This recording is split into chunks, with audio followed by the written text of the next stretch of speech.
Episode 36 here at Coyotes Sports Bar. My name is Schreiber, as always with CJ and Bobo. Thank you all very much for coming out and tuning in at home. So here we are, the second show we've ever done at Coyotes. Guys, how you feeling so far? There we go. I'm all okay. Right. There we go, talking again. Bobo, how you doing tonight so far? Actually, Drew, can I get a shot of tequila, silver, no salt, obviously? I'm doing pretty good. It must be nice to be able to do that. Like, He's about to get better. Where we don't have that luxury at the studio. Yes. Yeah, it's nice we don't actually get the bartender here as opposed to the Keystone Lights in your fridge. Yeah, you picked a hell of a time to start drinking, huh? Yep. There we go. There you go. We got Buckner's. That's non-alcoholic. I can drink. It's funny too, like us being here, like we're making it out to be like it's such a giant shock that we're at Coyotes, but it's not really a rare sight. Oh look, there's Mr. Bad Information himself. Is that him? My sources just walked through the door. The sources are here. CJ's green pool source. All right, well, thank y'all very much for coming out tonight, and thank y'all very much for tuning in at home. We've got an awesome show for you guys tonight. We've got the guys from Play Harder Radio here. They're going to be joining us here momentarily, along with Mr. Josh Gray, the PA announcer for the Pensacola Ice Flyers and Blue Wahoos. Yeah. And you guys watching at home, that is what the crowd Yeah, that here was not sounds a sound like. effect. That was That's the not a actual sound crowd. effect. Please don't be fooled. So, Wait, that was a sound effect? yeah, exactly, right now. It was Okay. real life. Real life. Nice. So, before we jump into everything that we got to talk about tonight, which we do have plenty of, as always, there's no shortage of it in the sports and entertainment world. One thing we've been talking about here on this show, if you guys have been keeping up with us for, I don't know, the past month or so, we've been talking a lot about, the subject of the reboot in movies and entertainment nowadays, and specifically how many have been coming out in the last year and stuff like that. And my host to my right has been, needless to say, not very approving of most of them. Well, they've been shit. I can't approve shit. It's not like I'm going my way to be this mean. They're shit movies. And my host of the left my host of the left seems to be very fond of some. Hey, listen. Before we go any further, because you guys do this every week, don't forget to mention. What are you forgetting to mention? The hotline, yes. Thank you. Don't forget, guys, the hotlines are open. 850-907-7686. That's 850-907-7686. There you go. Yes, call in, please. So if you're not here and you want to call in and talk to us about these upcoming reboots that are coming out or any sports-related stuff we have coming up tonight, please feel free to call said hotline. To be honest, I don't want to hear anyone's opinion about reboots because it's all shit. As shit as reboots. Well, now that's kind of what I'm bringing up right now, though. You and I, but now CJ, I know you can't really chime in too much on this one, but you and I, separate occasions, but we both just saw a reboot that came out. Kind of a reboot, a prequel, whatever you want to call it. Alien Covenant. I know if you're friends with Bobo on Facebook, he stated it wasn't complete shit, but it definitely had shit tendencies. Shit tendencies, but well. How about this? One quick thing before we get all off of sports, but you have a colony ship of 2,000 people. Mm-hmm. So instead of like saying, fuck it, go away, we might be infected with aliens, like, please come pick us up and take us away. Wouldn't you say, fuck off, we might be infected by aliens? Don't infect this entire ship of 2,000 colonists and 1,000 embryos? Will you not say, leave us alone, we might cause harm and might spread this virus that we have no idea where it's coming from? Well, not to put any spoilers come out pick there. us up. Well, if they haven't seen it by now, they don't want to see it. I feel, spoiler alert would have been nice. Nah, fuck it. Well, I mean, that doesn't really give anything away in the movie. It gives either. away the movie shit, and if that should help you rather than hurt you. I didn't think it was that bad. I actually really liked it. I do agree with what he's saying. There are obvious things in that movie that were bad. That movie should have just been about. There were a few eyebrow raisers in there. I'm gonna tell you what. Without spoiling anything, only that should be in the movie was Shaw and David and how they came to the decision to do what they did. Yeah. Nothing else should have been in that movie. That ship, the Covenant should have showed up at the end of the movie. Danny McBride was kind of surprising in it, though. Like, he's always been like this kind of outlandish. If Danny McBride comedian. is saving your movie, then you have troubles. See, actually, in my opinion, he has saved a lot of terrible movies. I mean, honestly, I think This Is the End would have been terrible. But it's a sci-fi space movie. True. It's not a movie about funny teachers that shit on themselves and stuff. I don't know why I keep saying shit today, but it's like your word of choice. You're on a roll with it today, man. You're on a roll. Choice. But I don't know. I thought it was pretty good, but like I mean, it wasn't bad. Honestly, I'm overreacting. It wasn't that bad. Well, it was okay. Okay, well, what's your opinion on Sony? Sony, don't even get me started. Well, the last reboot you said was okay. Kind of had a similar opinion. Was Yeah. Kong Skull Island? Like between those two right I now. said it was okay. Well, you said it wasn't. You said it wasn't bad. And I mean, I went and saw the movie with you. Your Yeah, exact that's words, right. Yeah, your That's exact right. words were it wasn't that bad. Like, It wasn't. So I mean, between the two, which did you enjoy more, Alien Covenant or Kong Skull Island? Covenant had a story. Kong had a pretty good story. Covenant had a story that was kind of there, even though I hate when things happen that happened off camera in that movie. All right. But it had a story, so I'm gonna have to go with it. Alien Kong was Covenant. just whatever. They shut up and introduced a bunch of monsters. It was fine though. It was better than the rest of the shit I've seen from Kong movies. So Yeah, the Jack Black, Peter Jackson one. That was like if they had made that movie an hour and a half long, it probably would have been great. But for some reason, they felt the need to make it like a 3-hour and 20-minute. but with that Like- that '90s Godzilla movie out there, right, still hanging around, nothing can be ever worse than that shit. No, I mean, Am I yeah, I off? mean, That they, was the they set worst They set the thing. bar that I didn't see the low. movie, Yeah. so Yeah. Oh dear Lord, They set Matthew Broderick and everything, man. They set the bar. it was that- really Oh, you bad. can see it Yeah, right behind well. me. At one point, I'm not gonna get into it, but it was They really didn't even bad. Godzilla didn't even look like Godzilla in that movie. He kept changing sizes. You don't notice that? Yeah, no, He changed sizes at the very throughout end, the at the movie. very end when it came back to life, or well, when it wasn't like when it came out of the water, like when they thought it was dead, and it was like 4 times as big as it was at the beginning of the movie. I'm like, what is this nonsense? Yeah, that was pretty bad, man. That was. Oof. By the way, quick comment though. If you're into Audrey Plaza, the girl from Parks and Recreation, she has like 3 movies coming out in less than a year. One of them, she's She's a nun, sexy. which looks fucking awesome. And the other one's called Ingrid Goes West, and the nun one's called 3 Hours. Is that the chick that has the like gothic chick that's just always down about everything? Yeah, she has nudes now. That's her. Oh, does she? Yeah, Who doesn't have nudes I mean, now? it is 2017. If I miss a call, it's because I'm looking something up. Are you? I'm fact checking.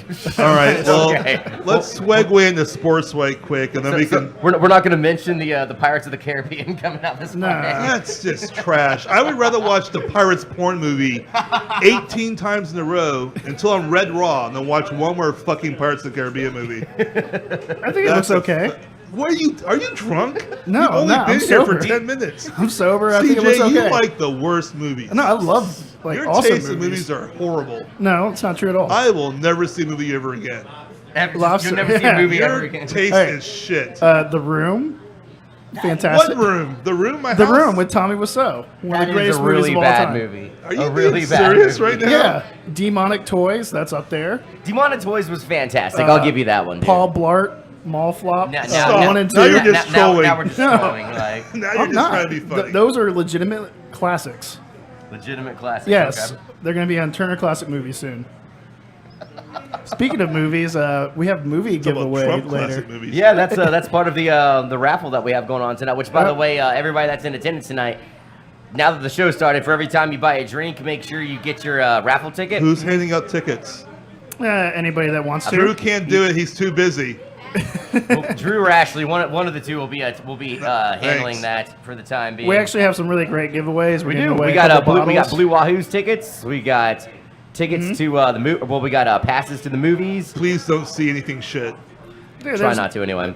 There's a lot of great movies out there. There man. is. We've also got we got some alcohol. If they, Got if some they alcohol to give do, away. whoever does win the movie tickets needs to report back to us what they watched and give us their thoughts. I on would it. appreciate that. Yeah, we'll I would agree. we'll cross that bridge when we get there tonight. With that being said, I guess we're gonna go ahead and segue into our first guest for the evening. They are back there, I believe. So we're gonna have to do some Do a little scooting around, scooting. do a little bit of scooting. But our first guest tonight, they are a part of another podcast called Play Harder Radio. Yeah, we're having hosts from another podcast come on our podcast to talk about their podcast. It's called networking, man. So maybe Yeah. one day we can go on their podcast to talk about our podcast. Yeah, that's what's podcast happening mingle. tonight. They're never gonna let you on their podcast. Hey, whatever, man. So without further ado, we got James Grant and Chad Colquitt from Play Harder Radio. Come on We go down, ahead, yeah. bring them guys on the show. You're the next guest on the Underground Pub Show. What's up, guys? Probably need another. Oh, we can make space. There's plenty of We room. got this. We can make this work. Thank you, sir. Gonna get intimate up here. Yes, this is an intimate venue. It is very intimate. We like to especially be with this intimate I show. here was at the worried Underground about Pub Show. swearing, but No, you can say No. shit. I know that. but Bobo. Shit is I get in fine. trouble on our show. No, I get in trouble if I don't say shit at least 10 times this show. You're gonna get us kicked off the internet. Don't do that.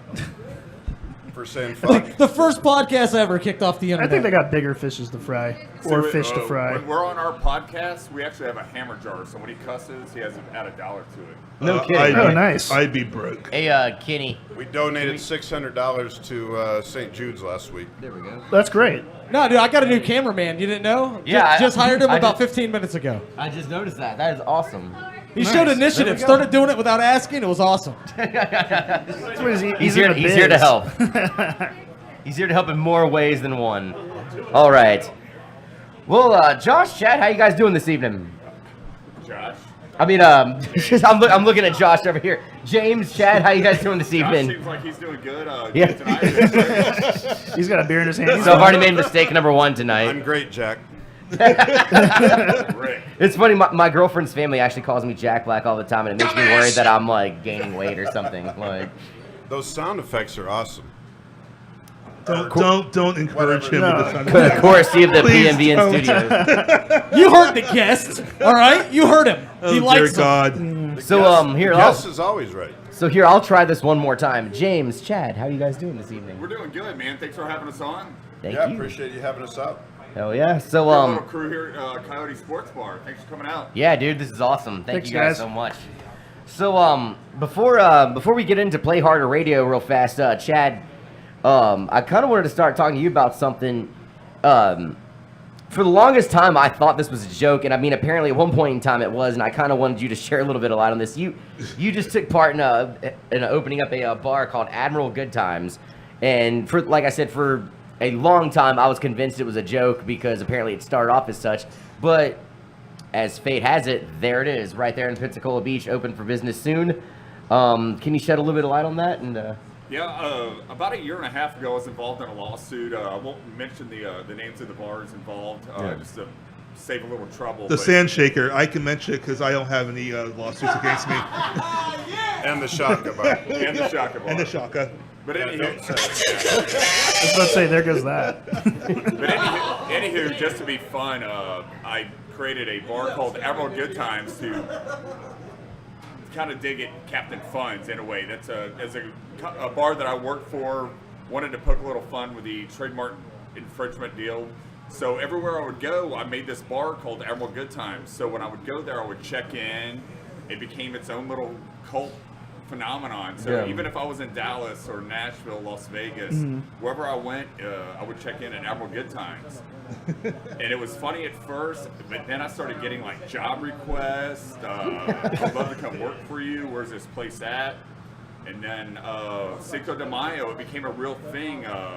Admiral Good Times opened up above Captain Funds, and we're going to have our grand opening in a week, the beginning of June. It was formerly the Sky Bar, and now it's called Admiral Good Times, and it's been completely renovated. It's an amazing spot, great view. Really I good have been there. It's a great view and a really, nice spot. Really good-looking bartender. hell Best yeah. looking What was his bartender. name? Yeah, Corey. Yeah, Corey. That's his name. Yeah. That's that generally is what makes a great bar. Obviously, you got to have great looking bartenders. You know, I mean, Chad, where did the name come from? Did you not just listen to the last 10 minutes? No, like I didn't hear you mention where the name came Funds. from. I knew he Admiral was going to Good be part of the Times. show. Yeah, it's like okay. it's like a naval reference to fun and enjoyment. CJ, put your phone down. Let's get Yeah, that's all right.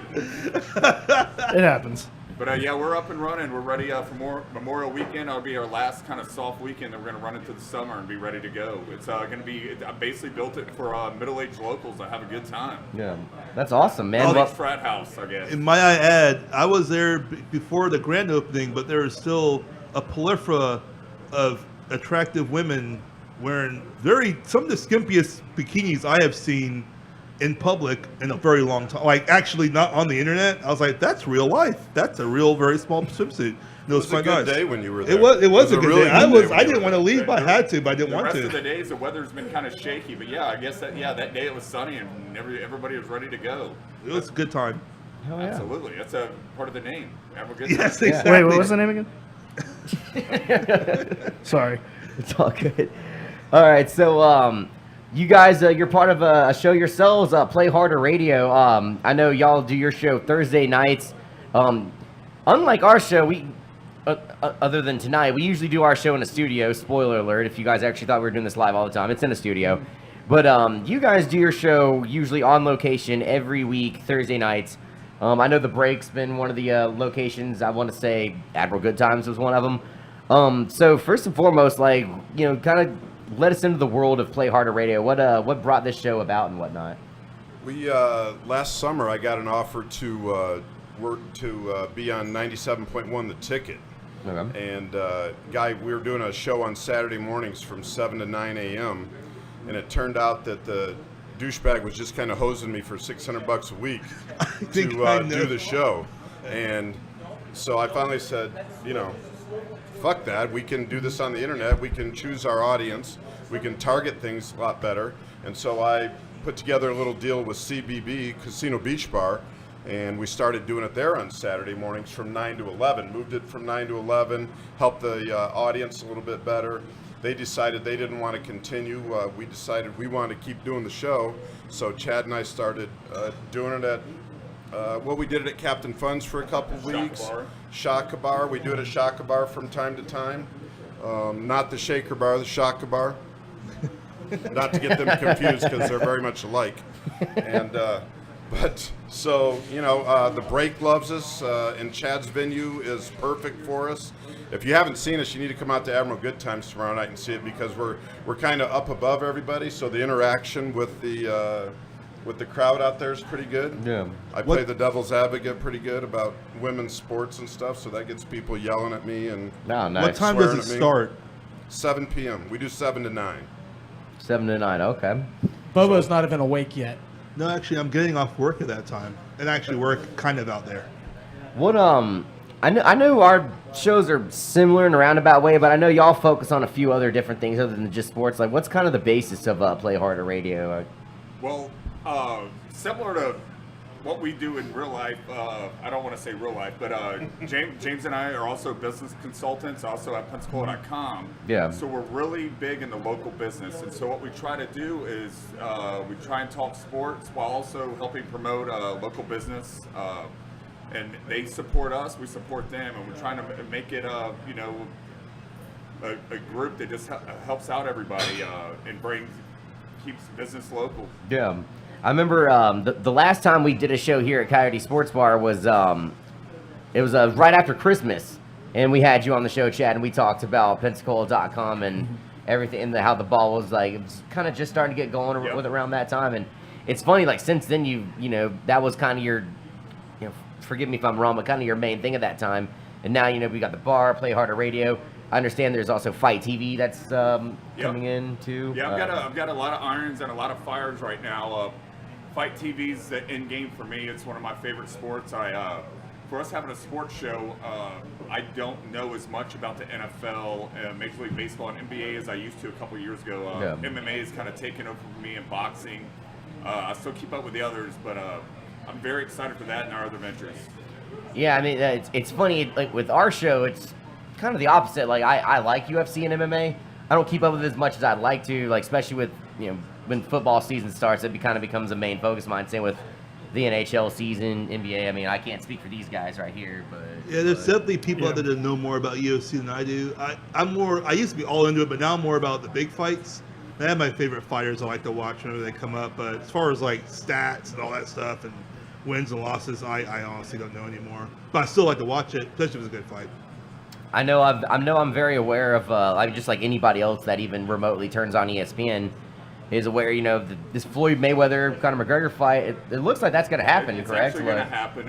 Floyd Mayweather will be back home tomorrow, and they're going to start working out the deal on his end. Conor's already signed his contract, so all we're doing is waiting on Floyd Mayweather. And what's crazy about this, and a lot of people don't know, that fight's huge, but what they're trying to do is build that into a bigger fight, having an undercard like an Anthony Joshua, who just beat Klitschko. Yeah.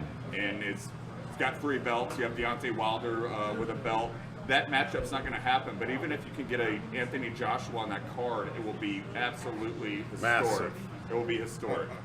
Considering that it's, a fight between a. Thank you, sir. From this lady on the other side of the bar. Thank you, ma'am. Considering that it's a boxer going up against a MMA fighter, like for the undercard, like this shows kind of my lack of knowledge with how fighting is nowadays. But would it have to be like all boxing or all UFC, or can they do mixed shows and whatnot? Like, No, you can actually do mixed shows now, and that's one of the Mixed things fights, that I should say. Island Fights does. It's a professional show here, and they do kickboxing, boxing, and MMA. And Floyd Mayweather has seen that glimpse, and I think that's something he really wants to get into. Even if the Mayweather McGregor fight didn't happen, I think that was an arena that he wanted to step into as far as promoter. Yeah. So what not a better way than to do that?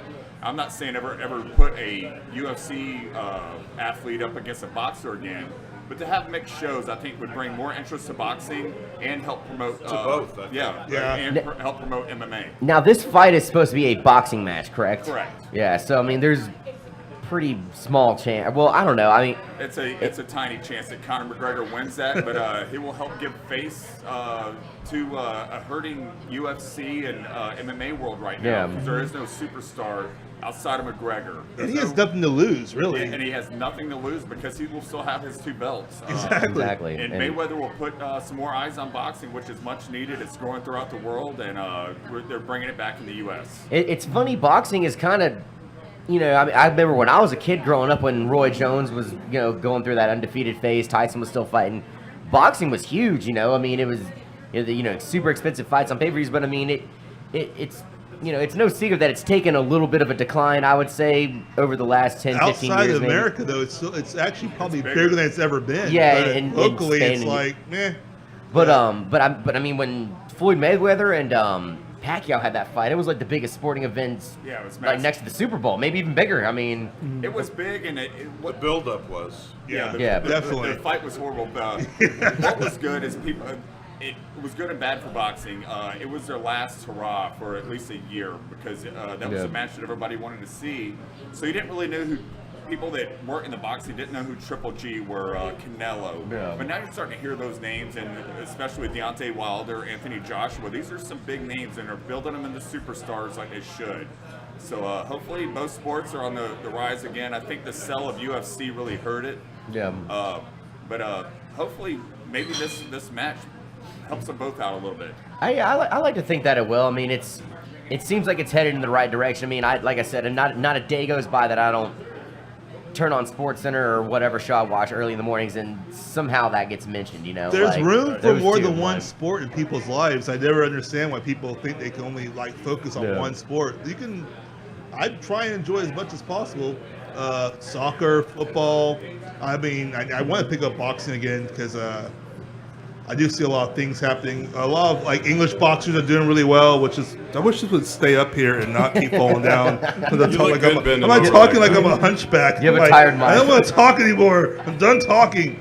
But yeah, I do need to start following boxing again. Actually, I used to when I was living in England. I was all about it, but now I've kind of dropped off a little bit. But I can actually hear you really well, even with it like that. So. Is it? But I feel like this doesn't feel like a good position. I feel like you're about to Maybe- start maybe- beatboxing. Exactly. Yeah. Maybe try I'm and in the back it up a little cipher right bit. now. Like CJ, what do you think about all this with the potential, or well, it's gonna happen. Mayweather, McGregor, like. CJ, we're talking about MMA and Yeah. boxing. I don't know. I don't pay attention to that at all, to be honest with you. But I mean, I like- know it's going to be a big payday for both of them, and Oh, yeah, if it's easily. boxing, he has no chance at all. Yeah, I'm kind of right there with you. Like I said, I don't watch So- either sports too often, but Oh. I know enough to know that it just seems like Conor McGregor is probably. I mean, if Manny Pacquiao couldn't beat him, and that was, arguably the best boxer next to Floyd Mayweather. Yeah, I just don't pay attention enough, to be honest with you.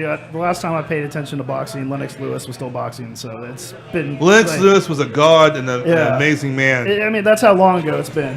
So, I'm actually a fan of the fake sport. I like wrestling. Wrestling, yeah, like actual WWE wrestling. Yes. I can talk about that all night, but honestly, I don't know. It's funny with with boxing, like I used to watch it all the time when I was a kid. In fact, my father, who's in attendance tonight, he used to take me to Roy Jones fights at the Civic Center. And I remember he fought some dude when he was still undefeated.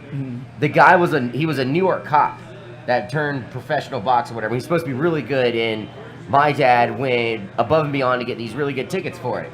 Paid a ton of money for it. And I think the fight lasted like maybe 30 seconds. Like we get there, I can't remember the boxer's name. It was Roy Jones Jr. and I saw that fight. Yeah, it took longer for his opponent to walk out to the ring. Was it Richard Frazier? Yeah, Richard Frazier. It took longer for him to walk out to the ring, and then within like I said, maybe 20, 30 seconds, boom, the fight was over. Like we were all going for Roy Jones. I think my dad was almost kind of pissed off that like he spent all this money to watch 30 seconds of boxing, and like the fight was over. We left. Like that's boxing. Yeah, It's like don't buy a ticket if you think that's not gonna happen. Especially back then with Roy Jones, he was notorious for like knocking people out like almost instantaneously. I mean, think about how much people were paying to see Iron Mike and how long some of those fights lasted, right? So I mean, fuck. I have a question though. WWE guys going over to the UFC and competing, are they competing or is it just like become a joke at this point? I haven't watched. I know. I keep seeing like who's the guy, the Pepsi dude, CM Punk. He got killed. CM Punk is the last one, I think. Well, you had guys like CM Punk come over, and Brock Lesnar was basically an MMA before WWE. Yeah, and I don't mean in the UFC. He was competing at a national level in wrestling, so he already had a real aspect. He was a national champion. Yeah, he was a national champ. Collegiate champ. And so when he came in, a lot of your heavyweights were one-dimensional, and he was just barreling through them.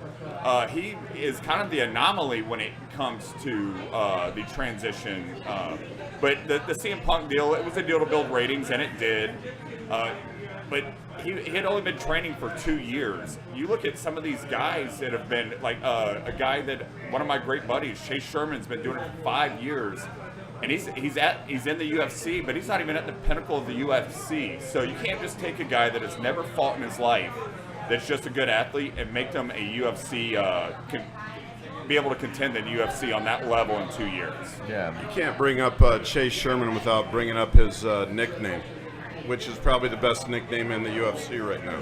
The Vanilla Gorilla. It really is. The Vanilla Gorilla. We actually saw him awesome. fight in here the other night. He was on the TV and he won, and we were excited. Yeah, he'll be here next week, but it's funny. His first pro fight, you go to walk out, you have to have a nickname, and one of his buddies last second says, "You look like a vanilla gorilla," and it just stuck. And now it's one of the most Googled nicknames in the UFC, which is pretty crazy considering how young his UFC career is. How long has he been fighting exactly? He's had 3 UFC fights so far. He's been fighting for 5 years. Heard. Okay. Well, we're gonna shift the topics a little bit while we still got you guys on. I know you guys have been kind of following the NBA a little bit. Golden State, they've marched right into the finals as pretty much was expected. They have not lost a game in the postseason so far. Excuse me. One of the debates that I kind of wanted to touch on with you guys going into tonight's show is it's been debated on other shows and whatnot. So I wanted to get y'all's take on it along with my actual host as well. Are the Golden State Warriors this year, is this the greatest basketball team of all time? And if not, or if so, please elaborate. It's hard to say. It's a whole different game the way they play than I think the 72-10 Bulls was probably one of the greatest teams. And the Showtime Lakers and the Celtics back in the 80s were unbelievable. And I don't think basketball is compares to back then right now. But as far as the some of their athletic ability and their basketball skills and shooting, I mean, we've never seen anybody shoot the ball like Stephen Curry and Klay Thompson do. I don't know about greatest of all time. Yeah, because like so. Even teams that didn't win all, like the Knicks team with the Oakley and Ewing and Starks, if they went up against the Golden State Warriors with the rules that they were in the early 90s, they would fuck those dudes all over the place. They would just foul the fuck out of them. There wouldn't be no open shots and shit like that going on. Much more physical game. They would be destroyed. I don't think it would even be a thing. Or even the Orlando Magic from the 90s when they had 95 and 96. yeah, the Shaquille O'Neal and Horace Grant and Penny Hardaway era. Yeah, I don't think they would.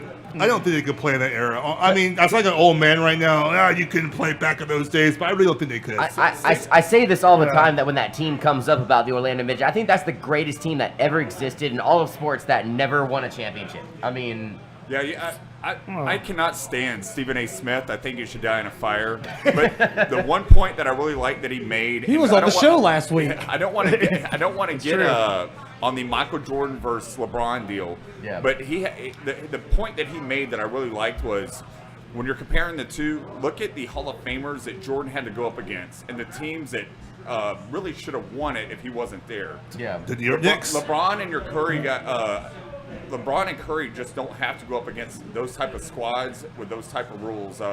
These guys right now would just get waxed inside the paint. Maybe they could compete with the long ball, your 3-pointers, but I just don't see if you're using the rules back then, any of these guys survive. I mean, the closest would be like what James Harden, Russell Westbrook. Yeah, absolutely. Yeah, that would be it. CJ, like, what do you think about this? Like, a Golden State, where do they stand We're talking as far about as the NBA. greatest NBA? I've been listening. It's funny. Like usually CJ talks the most on the show. I actually because we got you buried in no. the corner. I actually agree with James. The 72-10 Bulls. But I would have liked to seen the old school Pistons go against the Warriors, the bad boys. That would have Another been a team hell- that would no open shots. I mean, they won Fuck 2 in a that. row. They kept Jordan out a couple years, and then Jordan finally got above them. That team, in my opinion, would have mopped the floor with them. Just the way they played back then. I mean, you couldn't get in the paint against those guys. Yeah. But right now, Golden State, they're going to destroy the Cavaliers. Go I back think. and even look at the teams they didn't win, like the Knicks, the Jazz. I think they The would Seattle Supersonics with Gary Yeah. Payton and Sean Kemp. The Rockets back in the day were really good. good, too. They had a couple good years. When Stockton and Malone were badass duo. Hornacek. Yeah. Jeff Hornacek, yeah. Oh, if you can even go back to the Cavs, the first Cavs edition with Elo and Daughtry and fucking Hot Rod and all those guys that keep losing to the Bulls all the time, but they're still a good team and they could shoot. Probably as good, if not as better than Golden State Warriors. There's just more parity back then. More teams were good. Yeah, now there there's like was. 4 really good teams, and everybody else is kind of in the same boat. When you know who's going to be in the finals where the season starts, that means your league is That's not dead. good. Yeah, I mean, Chad, you and I were talking about this the other night. Like, it's just, it's kind of my love-hate relationship with the NBA right now. I mean, the games are still sometimes exciting. I mean, that game the other night, the Cavaliers and the Celtics, where the Cavaliers lost, that was a great game.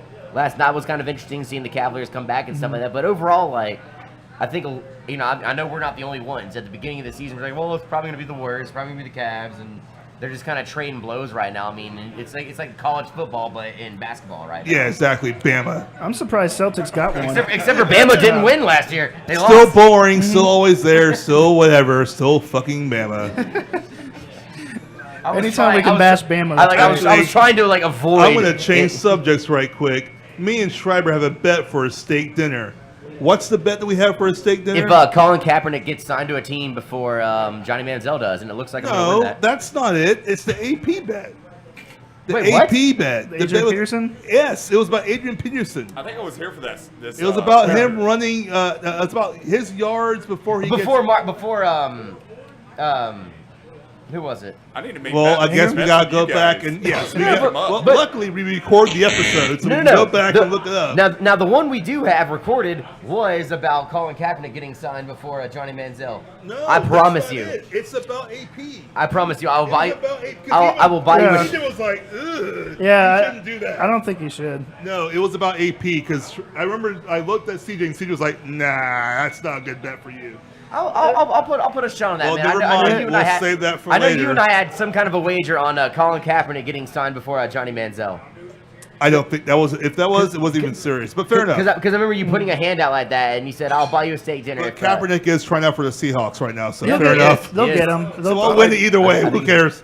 I think I he's thought I just saw something before the show was starting about Dallas or something like and- that with Kaepernick. I was saying Kaepernick was going to get signed. Like, well, we'll look at it again, but Well, we'll have to go to our sources on the older episodes on that one. I do know that Colin Kaepernick is looking at the Seahawks. Well, the Seahawks are doing They're bringing him in for a workout. It was about AP though. It had nothing to do with Kaepernick or anyone. Was it more yards than Ingram? So what was the bet? No, it wasn't Ingram. It was more yards than like. It was either Marshawn Lynch or it was Jamal more Charles. yards than the Green Bay running back. Than any Green Bay. No, number 88, the receiver guy. Mike Montgomery. Yes, I'm pretty sure that's what it was. And you and I have that. Why bet? would I bet for some people on the team that's not Green Bay? I have no idea. And you and I made this bet. Yes, we did. Oof, I don't know how drunk I was that night. We will pull it but- up and we will prove it right, and you owe me steak because AP will be hurt in 3 weeks. I wouldn't take that bet, Striver. The Saints I- are trying to. I don't remember making this bet, but I'm gonna look it up. Oh, you did, brother. You did. Well, I know what I'm doing tomorrow. I'm watching the last 5 episodes of the Underground Pub Show, trying to figure out where I made this bet.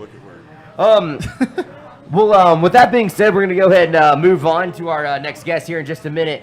Guys, once again, Chad, James, thank y'all very much for coming on. Play Hard Radio. Y'all make sure you check them out on Facebook. All right. Thanks, guys. And make sure you check them out tomorrow night at the beach at where you guys up tomorrow night? We'll be at Admiral Good Times. Admiral Good Times, Shady yes. Bar on the beach. The Shadies Bar on the beach. Yo, Gentlemen, Pit. thank you guys so much again. So Thanks, before guys. we Appreciate it. should we do a raffle yet, or do you want to hold on Yes, that? let's do Let's raffles. go and do a raffle, shall we? Do you guys have raffle tickets? We do have raffle Everybody got their tickets? All right, go ahead and All right. go ahead and pick us a winner. Do I have wine? What are we raffling? Let's go with something small. Let's do a have bottle. wine? Hold on, let me go grab one. Which, by the way, for any kind of alcohol that's won tonight, you either need to go ahead and take that to your car right away, or give it to the bartender and he will keep it for you until you leave.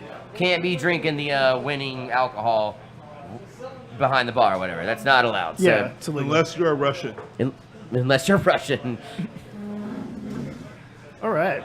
So, Bobo, Yes. let's have some banter. Let's So, have some banter. So this is so we're gonna do this raffle before Never we bring on mind. the next No guest. banter. No. I'm gonna let you guys banter. Hold on. I'm not a banter Nazi. What the fuck is wrong with you guys? Gee, you know what? Never mind. We're not doing the raffle. No, do the raffle. George, do No, the raffle. Now no, you're no. being Oh No. God! Welcome to fucking Kenny's pity party. Do the raffle. Just do the raffle. Jesus. Are you saying we can't have the Please kitty do pity the party? raffle. All right, we'll do the raffle. All right, this Just raffle. since you insist, we'll do the raffle. This raffle is for a bottle of Bayou Rum Silver. Bayou rum. Bayou Whoa, Rum, whoa, yeah. whoa, whoa.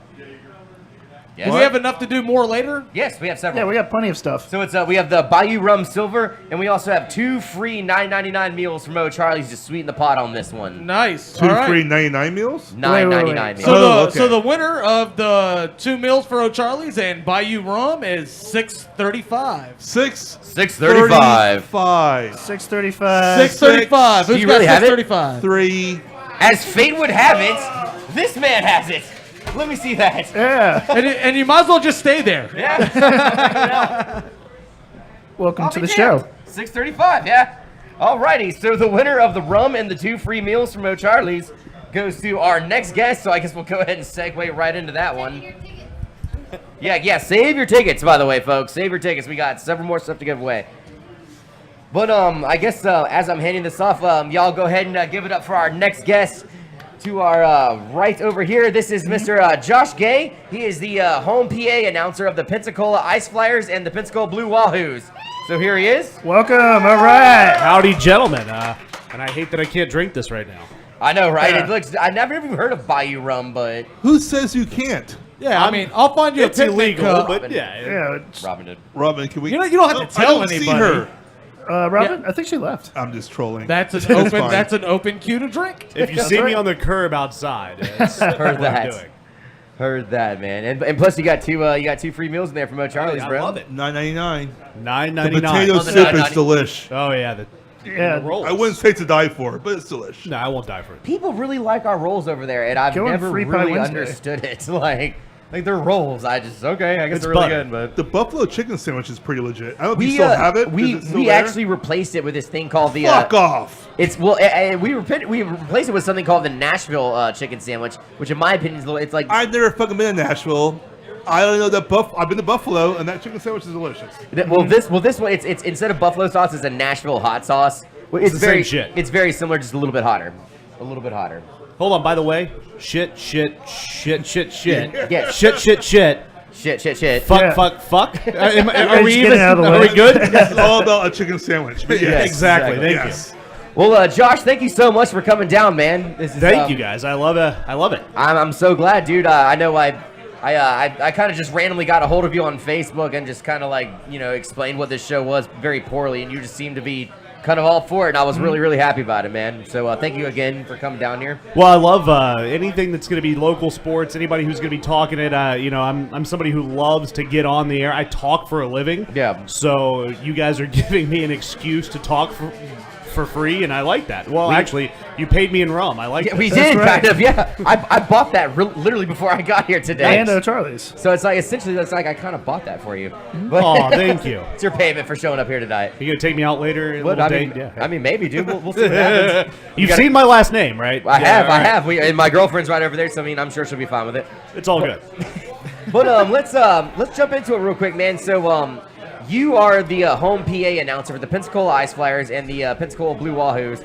And I know you do several other things outside of that, but let's jump into it. How exactly did you get involved with this business? It's really funny. It starts with beer.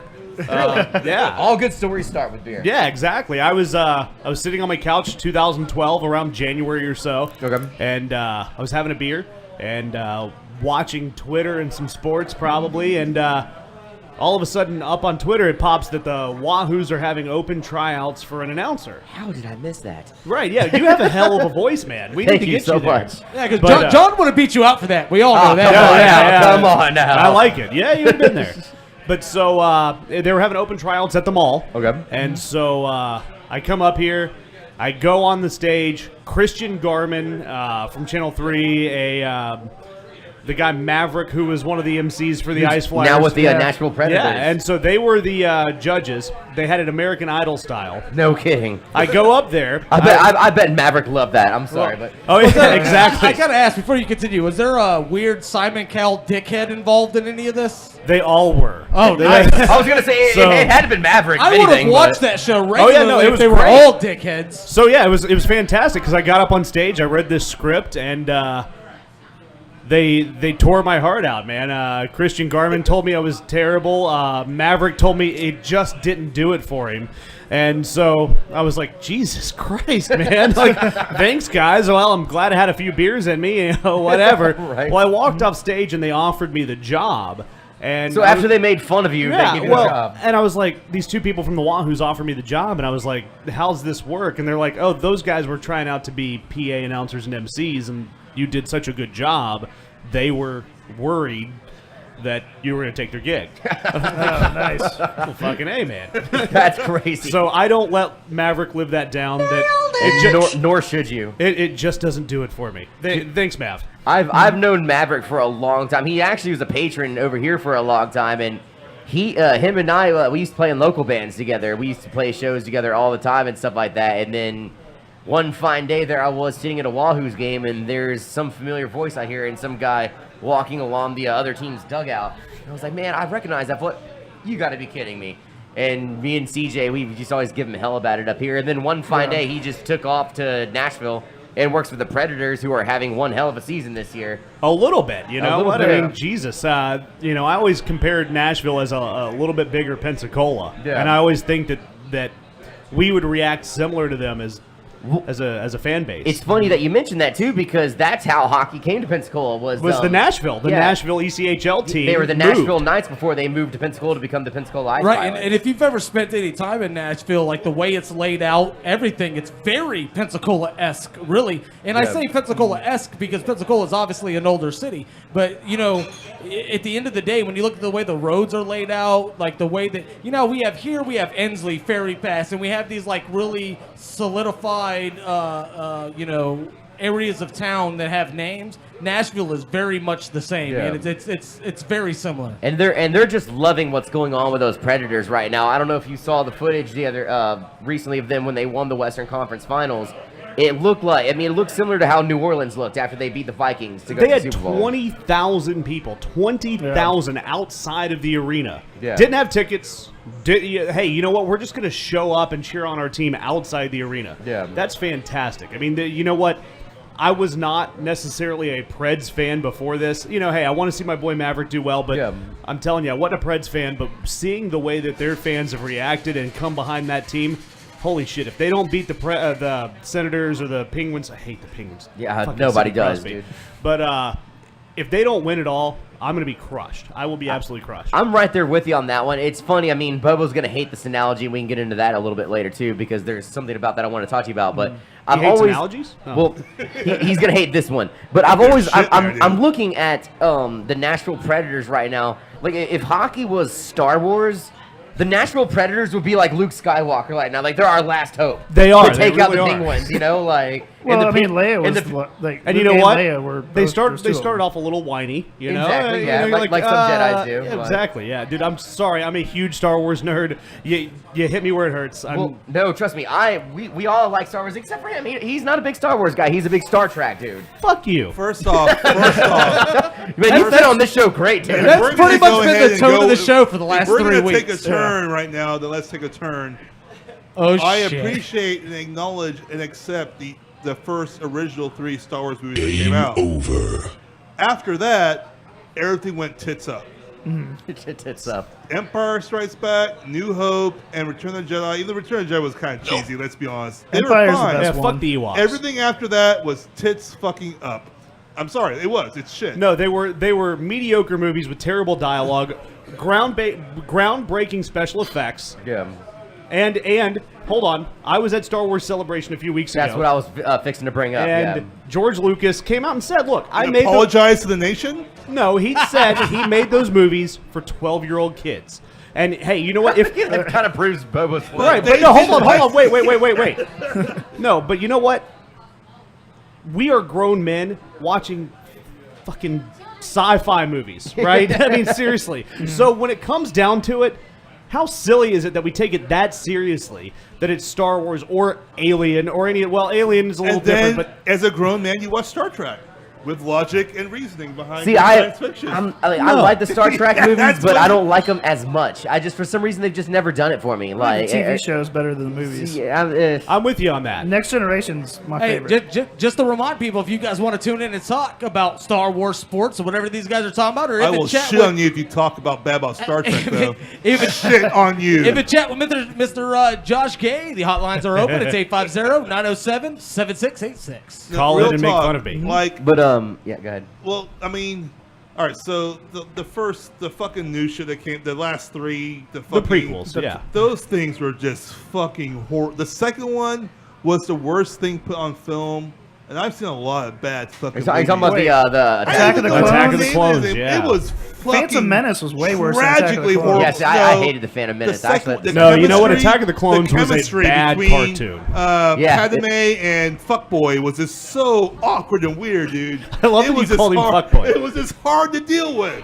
It was hard to watch. Out of the 3, the only one I like kind of found enjoyment in was Revenge of the Sith, the last one. Well, But you exactly. knew where it was going, though. That's because of why- that end scene. But the thing with the Revenge of the Sith was their timeline was so shit upon at that point.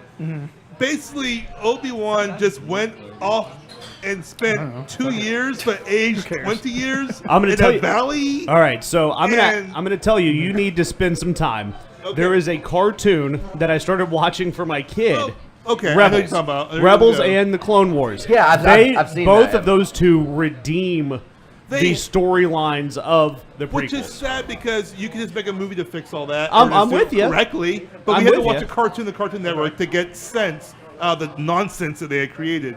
Well, you're Don't get me right. wrong, I was told to watch those, and I probably will because I heard dude, Rebels is the fixes shit. a lot of shit. That's, and like, and makes no Rebels sense. especially. Rebels is amazing.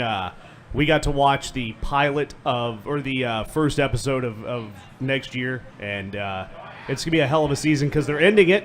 And the rumor is I that guess at one point you're gonna catch up to the time. well, everybody's gonna die from what I understand, or at least get to where Rogue One was, the Battle of Scarif. Okay. Jesus Christ, I am such a nerd. Holy Well, hell! that's Welcome to the that's club, fine. man. Welcome to the club. Well, I hear that Luke might possibly die in this next one, right? No, you know, I Either that think or- either that or I hope turn the dark. whole like- old cast dies. They don't need to be in the movie no more. We need to yeah. move on. See, I think You they're have to move scrapping on. that because of Carrie Fisher. They I keep think sticking with this old shit that we've seen already, but for some reason people love seeing it. Oh, look, a TIE It's fighter. nostalgia. And, I mean- yeah, right. I'm Well, so I mean, but excited. here's the deal. just like the prequels, there's a bunch of kids. My nephew, who's in high school right now, grew up with the prequels and loves them. So how are they going to capture us and this new generation of Star Wars fans? How are they going to do You that? get fucking brave and you open up new storylines and you open up the universe. Like Rogue One did. The universe is so tiny in Star Wars, it's sad. It's very tiny. There's like so much more they can do, and like who's the blue skinned people that have so far never been in a single movie but yet are really important in the universe? Well, you have the red-eyed blue skinned people. They're like fucking really important. Well, and then you have Admiral Thrawn and all. Yeah. So some of the novels, and I hated the fact that I'm like one of these people who's now reading a Star Wars novel. But the novelizations, they actually have now an entire department that their whole job is making the storyline mesh between everything. Fix so the lore that has been shitted upon. I keep saying shit, but believe me, I've done some research too because I hate talking shit about something I don't know about. So I want to research myself. I can appreciate that. Dude, I mean, the storylines, like at first I heard this thing about Luke and, like, honestly, okay, Rey. If Rey turns fucking goddamn Sith, no, she's I not would going be Sith. so she's going fucking gray. excited at this point. Yeah, but she's I going. would love She's going gray She's Jedi. Of Gray course, Jedi. It'll be all good times. No, happy it's not. feelings. It's gonna be the middle ground, and I love that. And the best thing is I got to meet Ryan Johnson, the director of the new film. That guy is so excited to write this thing. So I really think if you've ever seen Looper, Looper's a fantastic. I was excited to have this guy on, but he's met way too many people. I want him off now. Okay, can we make that happen? No, seriously, that's a bad thing. I've met way too many people. It's not good. I'm actually tomorrow. I'm going to go try to stalk Tyler Florence from the Food Network. I'm going to try to find him. I'm in the inner circle and I hate it. Okay, well we're talking. Hold on. Okay. There's a discussion happening now. All right. So check this out. Rogue One. Is Rogue One good or is it bad? Oh, it's the either the best or second best Star Wars movie ever made. I liked it. I don't understand. It's horrible. What? It is absolutely Jesus horrible. Christ. What? It's a good Where tie-in do I movie. start? First off, old girl can beat up fucking stormtroopers with a fucking stick and kill them. I was So can watching like, Ewoks. why is she killing people with a stick that are stormtroopers in armor with blasters, but she has a stick and she's You know they killing have them? shitty armor, man. It's Dude, pretty much plastic. It's a stick. Why even wear armor if you can be subdued by a stick? It was a fucking baton, which police used to subdue the opponent. She Because was killing stormtroopers are trained goons. stormtroopers Yeah, but with they're a goons. stick. They're not trained that It well. was a stick. Dude, stormtroopers, the when whole I saw point of that, the my stormtroopers heart is just a like- shit ton of them. I was like, I Give want me a this shit ton of movie. stormtroopers, let them all run around. Maybe it was a big Why? They were like Okay, the Foot Clan guys on. from That's Ninja it. Turtles. Dude, Here- the Ninja here- Turtles beat the shit out I'm of the just Foot getting Clan. started here. So you have old, ancient Chinese man who doesn't use a fucking lightsaber, but he's very good at Jedi-ish stuff. Destroys like 30 stormtroopers in 2 seconds. Oh wow, he's badass. Fast forward an hour in the movie. Oh no, 5 stormtroopers that come towards you. Well, let me kill myself, or I can go ahead and die here and let everything. I was like, what the fuck? Why can he not kill 5 guys, but literally killed 50 guys with a wooden stick, and they all had blasters, but 5 guys, hand to hand, the dude just gives up in life and just kills himself and dies. I'm like, Maybe they were tougher than the other guys. there was no continuity. Everything was just really weird, dude. And General fucking CGI man, dude, he had no reason for him to even be in the movie. Grand Moff Tarkin, really. Grandma Tarkin, whatever her name is, just leave her out. I don't understand why he was even in there. And it was just really weird and threw me off. And Darth Vader stole the movie for no reason. At the end of the movie, they should have died. All right, if you're going to kill everybody off in your cast so you can't expand your universe, you're like, fuck it. We're just going to keep your universe small and kill everybody off that can expand out and do other things. We'll kill them. Fuck it. Rey's mom could have been old girl from Rogue One. That would have been cool. Well, No, that'd have fuck been it. bullshit. Who cares? Yeah. Fuck it. Let's kill everybody off. Whatever. All right, so you kill So everybody once off. again, and we have a giant rant from Boba. all of a about sudden, Star Darth Wars Vader on the takes Underground over the Bullshit. entire movie. I'm like, why is he taking over this He movie? does not take over He's the whole movie. fucking He has a dead. badass He's a scene. dead person. Move on. I Darth hate how Vader? Star Wars keeps reviving. Darth Vader has He was one alive at badass the time. scene. No, he steals the movie. No, he doesn't. literally everything that happened to that point was fucking forgotten about. What the All of a he sudden- fucking about Darth Darth Vader? Vader is the franchise. No, what the he's fuck? not. Yes, And he it- well, is. and you know what? Dead. It is the He Skywalker died. saga. He died in the late 90s. He is fucking dead. He's a dead man. It was taking place in the past. He is no longer existing. Why do they keep It's bringing the this past motherfucker up? future. It's their it future is a past. long time ago. My in a problem galaxy is far, far their away. universe does not expand. It stays small and it stays basic, and that's my problem. They don't go Like your out argument, and do new basic. stuff. I can't help it if they give me basic stuff to argue against. They need to expand and make it wider and do more stuff. There's so much you can do in their universe. There's the video games. Notice how this rant like drove the whole It just audience upsets back me. Yeah, I that mean, way. look, everybody left. You know what? It's This is the fine. same Coyotes is conversation that empty. derailed last week's episode. I'm just going to Whatever. put that out Yeah. there. I mean, it is a thing. I don't hate Star Wars. I want it to be fantastic and fun. I just can't get into it because every single time there's a fucking AT-AT. I'm like, you know what? Fucking AT-AT. I've seen it already. I don't give a fuck about AT-ATs anymore. People see the AT-AT. Oh, look, an AT-AT. I'm like, bitch, I saw it. Hey, I hate to tell you, they're going to be in the. The Last Jedi too, but I'm going to bring this full circle. You know who Okay. Anakin Skywalker is? Fucking Sidney Crosby. Whiny little The boy- bitch who's really good at what he's doing, and you know what? He's going to end up failing and just dying in the final. and probably being very concussed. That guy's Yeah, I was got gonna Yeah, he's say. done. concussions. He's done. I mean, that last one he took, like, I mean, that was what, his fifth? Yeah. I don't know much No. about hockey, but I know Sidney Crosby's best teammate or wingman is the referee. Is that correct? It Yeah, seems pretty like much. it. He is. That's what I keep hearing. He loves the flop. But before we jump back into the NHL real quick, let's move it back locally a little bit. Like, you know, you work for the Ice Flyers, obviously, and it's weird that the Pensacola Ice Flyers are a hockey team, and they're the most successful franchise in pro sports history in Pensacola. And I mean, you've got Cena was talking I was- shit I on was- the fucking messenger. I I was- read him. Somebody effed up Bobo. you've gotten to be there. You've gotten to be Why there am I for a touch lot. screen my computer? I'm so drunk right now. You- I am wine drunk. You've gotten to be there for a lot of it or whatever, but so what's it been like being able to see like these three teams now for the Ice Flyers have gone to won championships this season? They had a really bad start and ended up almost going to the finals. You know, like how's that been for you? Like, as an employee, like getting to see all these games and whatnot. Well, I mean, you can't compare it. It's exciting as shit. And really, the franchise is run by one of the best guys around. Greg Harris is he is everything you'd want in an owner of any sports team. I mean, he could step into he could take over for Jerry Jones and still succeed. The guy has his heart in hockey, and he demands a lot from his players. And some people can see the SPHL as kind of this low A, single A hockey that's just a developmental league. They're just trying to get by. Greg takes it serious as a heart attack, and I love that about him. Yeah. And then part of it is also, though, that he expects a lot from the guys, but then there's a lot of buy-in from the fans because he makes the guys interact with the fans. Yeah. And it's funny because you'll see a new guy come in, and he'll be like, "You're making me throw beads on the ice." But 3 weeks later, he will want to hang out with the fans because he realizes that interaction is what is important to bring crowds there and what's important to really make the franchise grow. And I mean, if you see that when you go to these Ice Flyer games now, like I just like going to watch live hockey. Period. I love the sport. I've loved it since I was 10 years old, and even at this level, it's like, I mean, like you said, it may be a low level, but it's still professional hockey, and it's still exciting. And it's when you have a championship franchise in your hometown, I think it's worth paying attention to regardless. And you see that with our fans. I think the Ice Flyers average, about 3,000 a game, and then on weekends it's a lot more than that.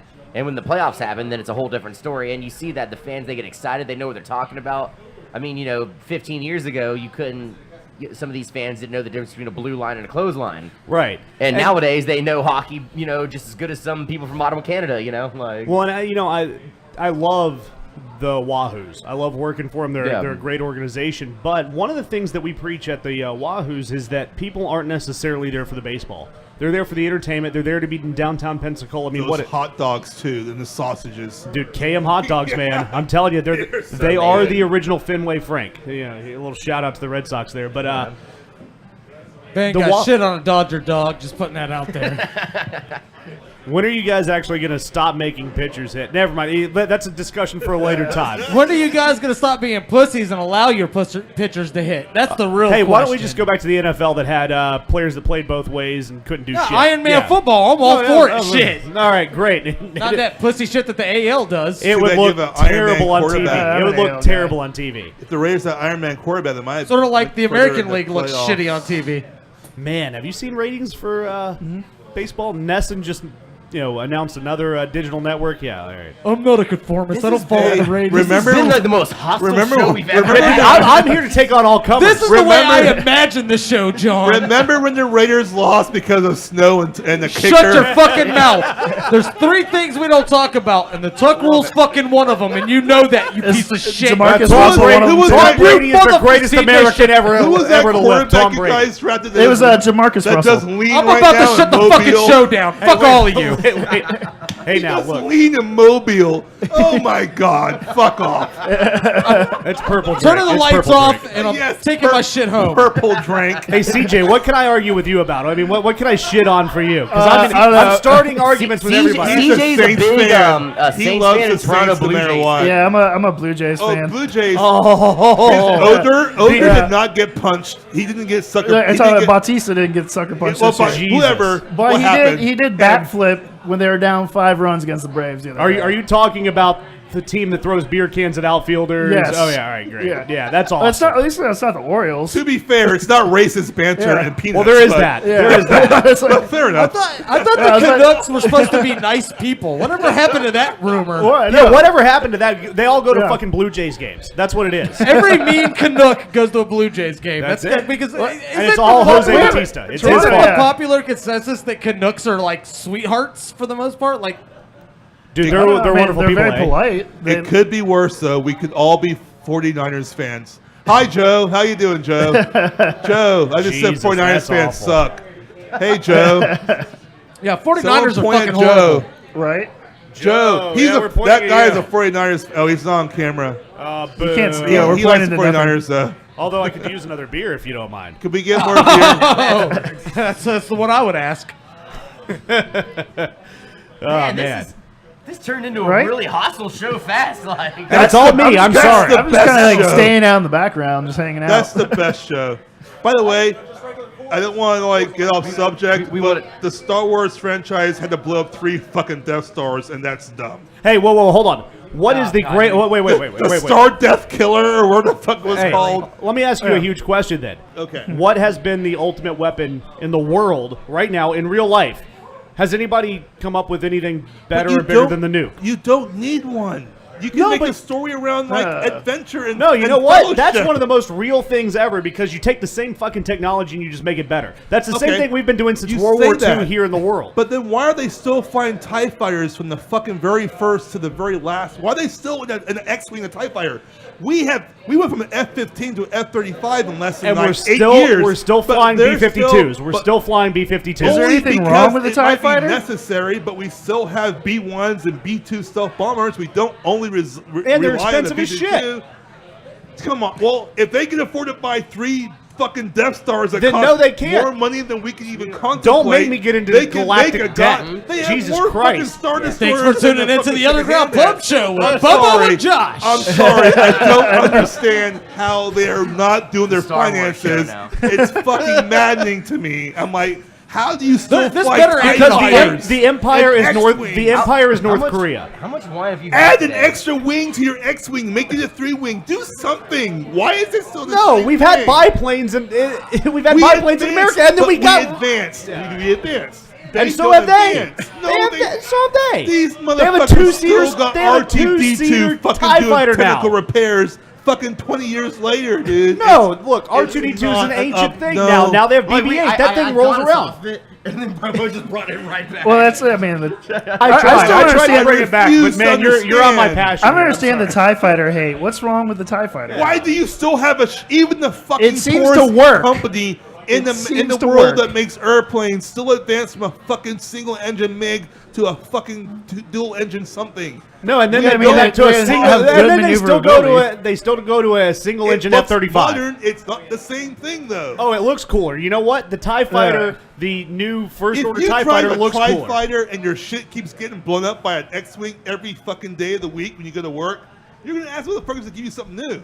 Oh no, we're And they did. They gave we're them building a their Special Death Star. Forces It's TIE called Fighter. Star Death Killer I'm Base. really sorry, folks. I'm just nerding All right, out. I'm done. really sorry. And rant. I take I'm this. finished. They both I- look at the same time, realize, okay, I this has gone take too this far. seriously.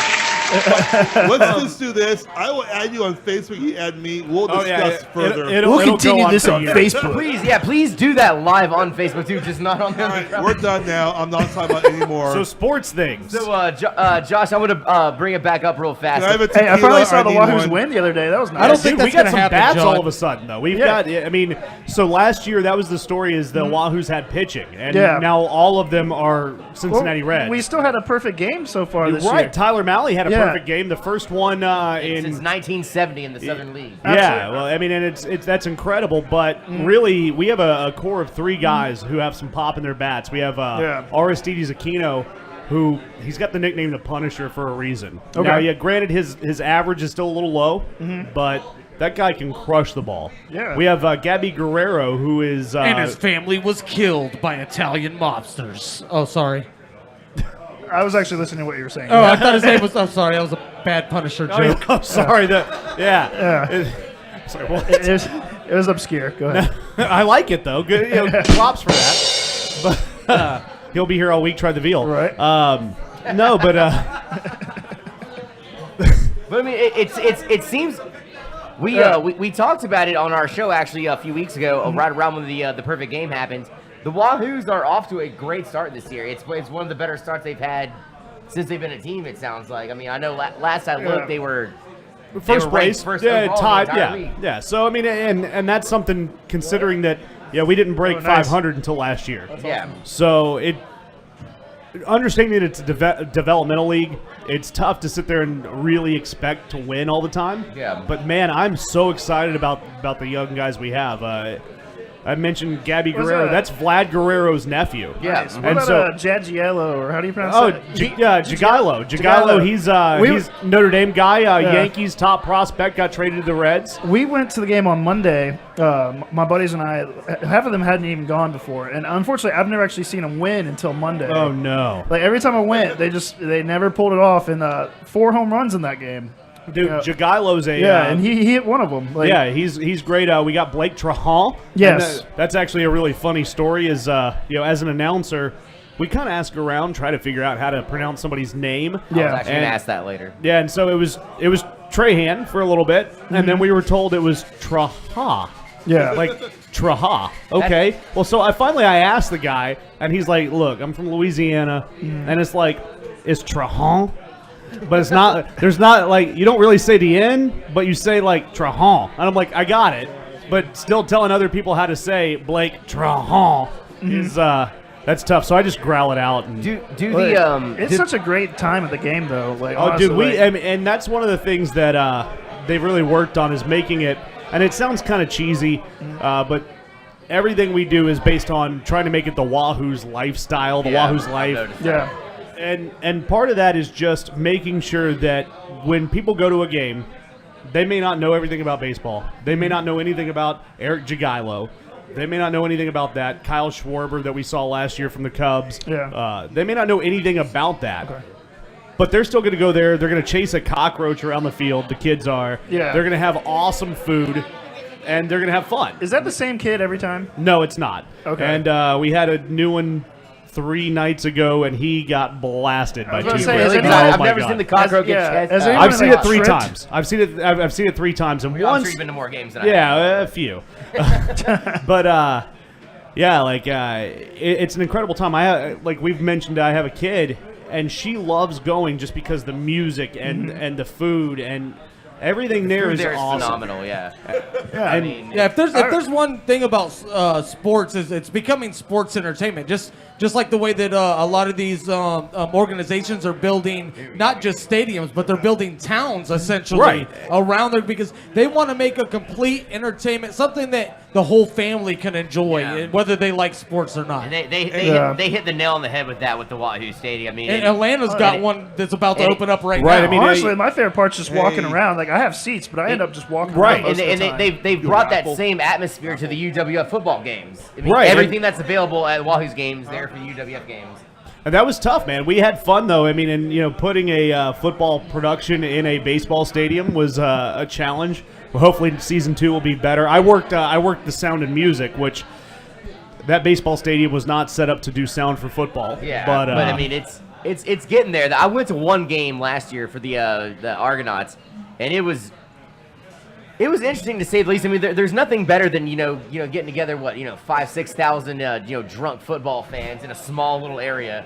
And I mean, it was God, it was hotter than hell that day too. I had to come on the show a couple days afterwards, sunburned to all hell. It was something interesting, but it was a challenge for everybody. But you know what? That was awesome, and I honestly hope that UWF delays building their stadium because that's perfect. Look, if you build a stadium, they're going to build some 20,000 seat stadium. Yeah, it's never going to be full. And I mean, I love Pensacola. I love UWF. They're not going to fill that stadium often. Yeah, and really, why not put it in the heart of downtown Pensacola? Exactly. I And mean, it's perfect for it. And this last time I'll butt in, but I just actually no, it's not. Yeah, you're right. He's been here one show and he's already caught the pattern. I just talked to somebody recently that's kind of intimate with everything that's going on within their sports. Ooh. Well, not super. It might be bullshit. I don't know. But since what's her name retired, Benz. right? A lot of the funding that was approved for this is going to be overturned. So there's a possibility that the stadium will be delayed, if not even built, really at this point. It's not in the master plan for the next several years. Yeah. So they're when they lay out their master plan for the next 5-10 years, the stadium has not been in it, if I'm not mistaken. So that tells us that there's a little bit of security there for UWF football to hang out. So all right, guys. So before we continue this conversation, we're going to go ahead and do the next raffle.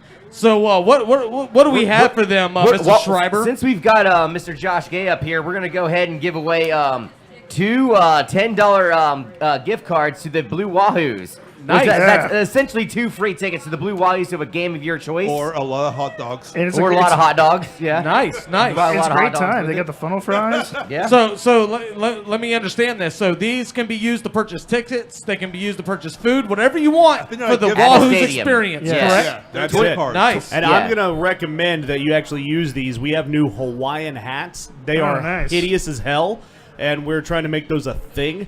That's badass that they have you upselling. That is No. awesome. You know what? That is Actually, awesome. I'll tell you, management hates them, and that's why we're rebelling and going. Oh, We're going to wear the ugliest hat. You found a way to win me back, Mr. Josh Gay. All right, so the winner of the $20 worth of Wahoos whatever is going to be number 623. 623. 623. 623. Who Who's has got 623? 623. Anybody? 623. 623. Who's got 623? Check your ticket. Hey, look at you! Hey, we got a winner. All right, Eric. Come here. There we go. There you go. Can I see the ticket, sir? Thank you, sir. Nice. I'm the fourth By the window way, from third base. 623. Hey, That's so it. whenever you're not working, you can go to the There game you go, downtown. man. All right, enjoy yourselves with the Pensacola Blue Wahoos, sir. There you go. And By the way- he said to use those for anything except for the Hawaiian hats. That's Hey, now. what he said. Hawaiian is my favorite kind of hat. Yeah, You are and they are That's ugly true. as sin, and I love the thing.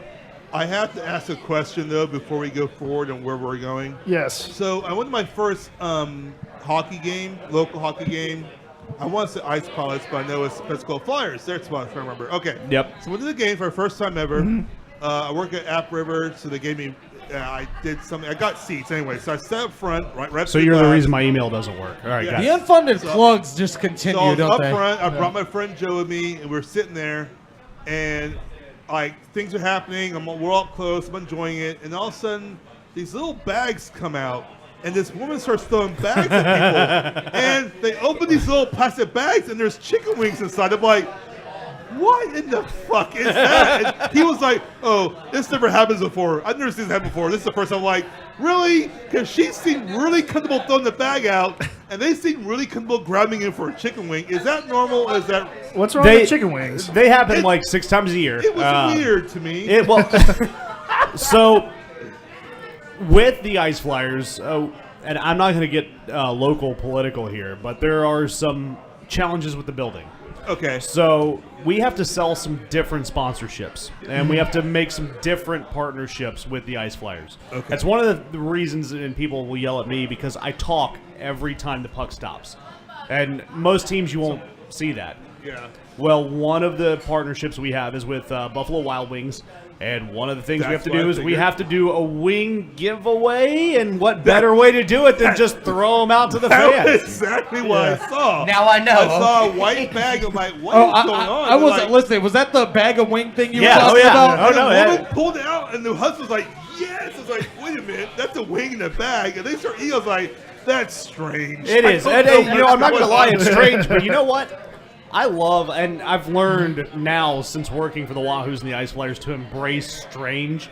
Well, hockey has weird traditions like that. The bag of wings was not upset. They were excited. Oh, and no happy shit. for life. No, the catfish. The Red Wings with the squid on the ice. Yeah, the octopus, yeah. I also saw the hockey has cars weird, on the ice spinning around. so the cars, yeah. And I saw the dogs running on ice. Now, the Wiener Dog race is... the the Wiener Dog race is one of our biggest draws. And I get so much joy out of that because those dogs, they have fun. And it's hysterical that I get to go from hockey to announcing 5-pound dogs that are going to pee on the ice. And I mean, I had a dog run into the penalty box and take a piss in the Ice Flyers penalty box. So I'm just going. They're like, we don't know what to do.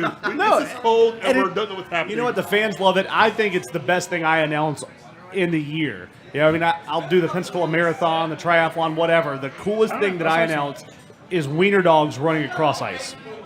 I can see that. There was definitely enthusiasm happening during the week. I was like, this is my first time. I'm looking around like, and there was like, what the fuck is happening right now? If it were up to me, we would do those every week. It would work. Oh yeah, I'm a degenerate. I would start betting on it. And I like to be fun, like, Mom, I'm at this hockey game. They're doing Wiener Dog contests. Oh, take pictures. I'm like, what? What's everyone so into this? So I was like, all right, Mom, here's some pictures of Wiener Dog. No, seriously, I'm gonna start gambling. It was everyone's enjoying it, and I got to do it too. It was pretty funny, but no, I mean seriously though, like, and that's the whole thing with minor league sports, especially when you're doing something like hockey. Yeah.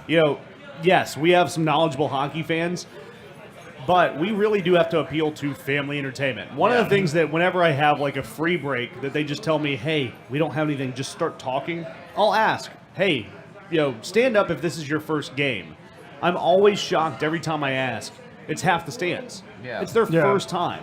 And so we really have to do something. For 20 years here now. Right. And so we really have to do something different every time to keep that 3,000 threshold up because really, my whole goal, and I love the Wahoos. I'm a hockey fan at heart. Likewise.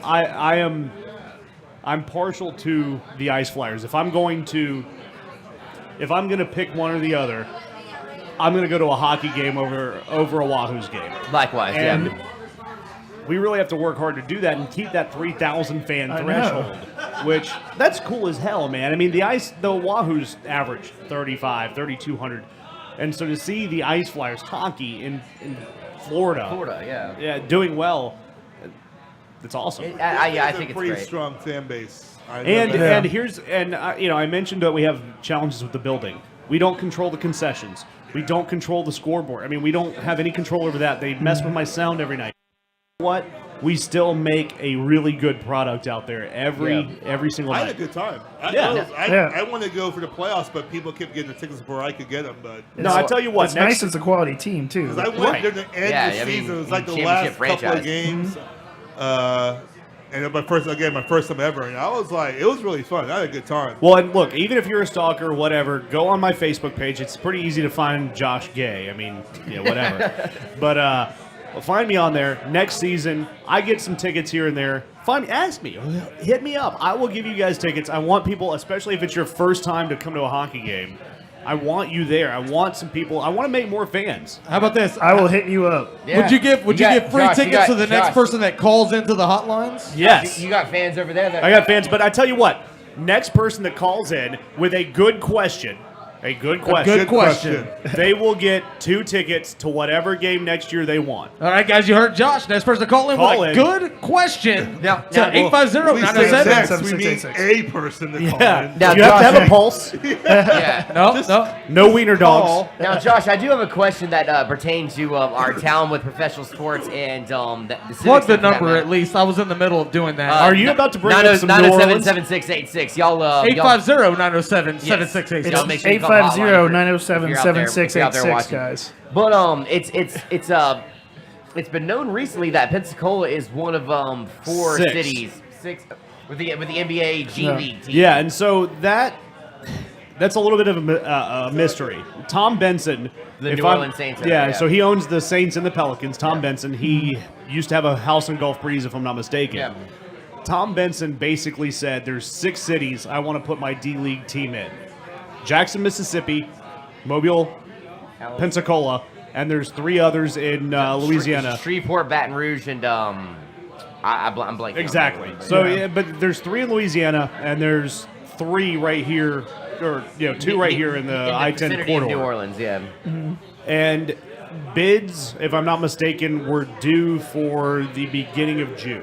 Okay. Now the challenge is, Mobile is about to tear down their civic center. Yeah. Pensacola has our own issues. I know that Pensacola Sports, they have a plan for a new building. Aren't they building a new stadium? That's talking Well, about no, that. that's just talk, and that's Yeah. all that is talk. I thought it was official. No, I want a new building. Unfortunately, there are some county commissioners that want to raise the building, get rid of it, and just sell the property. They've tried to sell the property and they can't. And honestly, I'm not going to get too political, but my whole thing is you want to make that property viable. Yeah. And so if you have some private dollars coming in, why not make a push with Tom Benson, with somebody like Greg Harris, with somebody like Pensacola Sports, who's backed by guys like Troy Rafferty. There's money coming in from Josh Sitton. All these guys want to make this building work. Why not work with them? So Yeah. there are some folks at the county level that Pensacola just doesn't work with people when it comes to stuff like No, that. because- I've seen. They just don't cooperate. no, not at all. So that's one of those things that I fought last year a little bit with some county officials Yeah. that just did not want. They don't even want the Bay Center to work, and so that's a shame. Yeah, exactly. It's fucking horrible. Let me a little secret. I use a 1988 Radio Shack microphone when I'm announcing at the Ice Flyers. No shit, really? I have tried to bring in my own, and I am not allowed to use my own microphone. I have to use the 1988 Radio Shack microphone. The windscreen inside has dry rotted. Oh my god. Jesus Christ. It has dead spots. I have to turn the microphone to the Oh, right. wow. And so that's the microphone I use. They have nice, and again, nerding out, they have nice Shure SM58s in all the meeting rooms. I'm stuck with my Radio Shack microphone, and they won't replace it. So Wow. that's the type of thing that the Ice Flyers overcome every time they have a game. And you know what? They do a fucking hell of a job. So Josh, with, actually, so with the, before you I'm do sorry, that, man. I got a question from one of our guys on the chat. You think the team benefits more from smaller, faster players like Johnny Hockey or larger enforcers like George Peros at the level of hockey? You know, we've tried both, and finding a balance is tough. Our latest coach came in, Kevin Hasselberg, and he wanted smaller guys, faster guys, and he was going to push the offensive tempo. Okay. And part of that is having a couple of goalies that are fantastic, and fortunately we did. The problem was, in a league where nobody's played together, we returned only 5 guys from that championship team. Okay. So we had all this turnover. Passing didn't work, and we were turning the puck over a lot. Our defensemen were forward. They were up so much. The first few games I went to this season, it was very chippy. Like the Ice Flyers were it wasn't the teams I saw in the past. Like you said, the defensive players were there having to move up a lot too much, and they were playing from like making very what I would call boneheaded hockey mistakes. Well, and those boneheaded hockey mistakes though were partially because they're young, and partially because they haven't played together. And so that was part of the issue. And Kevin Hasselberg was a great guy. Met him, a fantastic guy. I don't think the team bought into him. And so I think that was an issue. Do you know if he took it personally getting fired? I wasn't there. I've talked with Greg. I don't think he, but I think he he felt the room out. You know what I mean? Yeah. And having Rod back was a godsend, and I love Rod to death. Yeah, he's obviously knows what he's doing. I mean, when Right. he came back, they won 12 of their last 20-something games. Well, what's funny is the 10 games after Rod came back had virtually the exact same stats as the 10 games before Hasselberg was fired. But the difference was the players played for it. Yeah. And it's tough when you're a college coach to come in, even at a low level in pro hockey, and say, look, this is the way I want things to work. This is the way I want my team to play. And it's completely different than you've ever played before. And by the way, 18 of you are completely new players. So work together, do this whole new offense. All the old guys that have been around for a while have no idea what I'm trying to coach. It's tough. It really is. And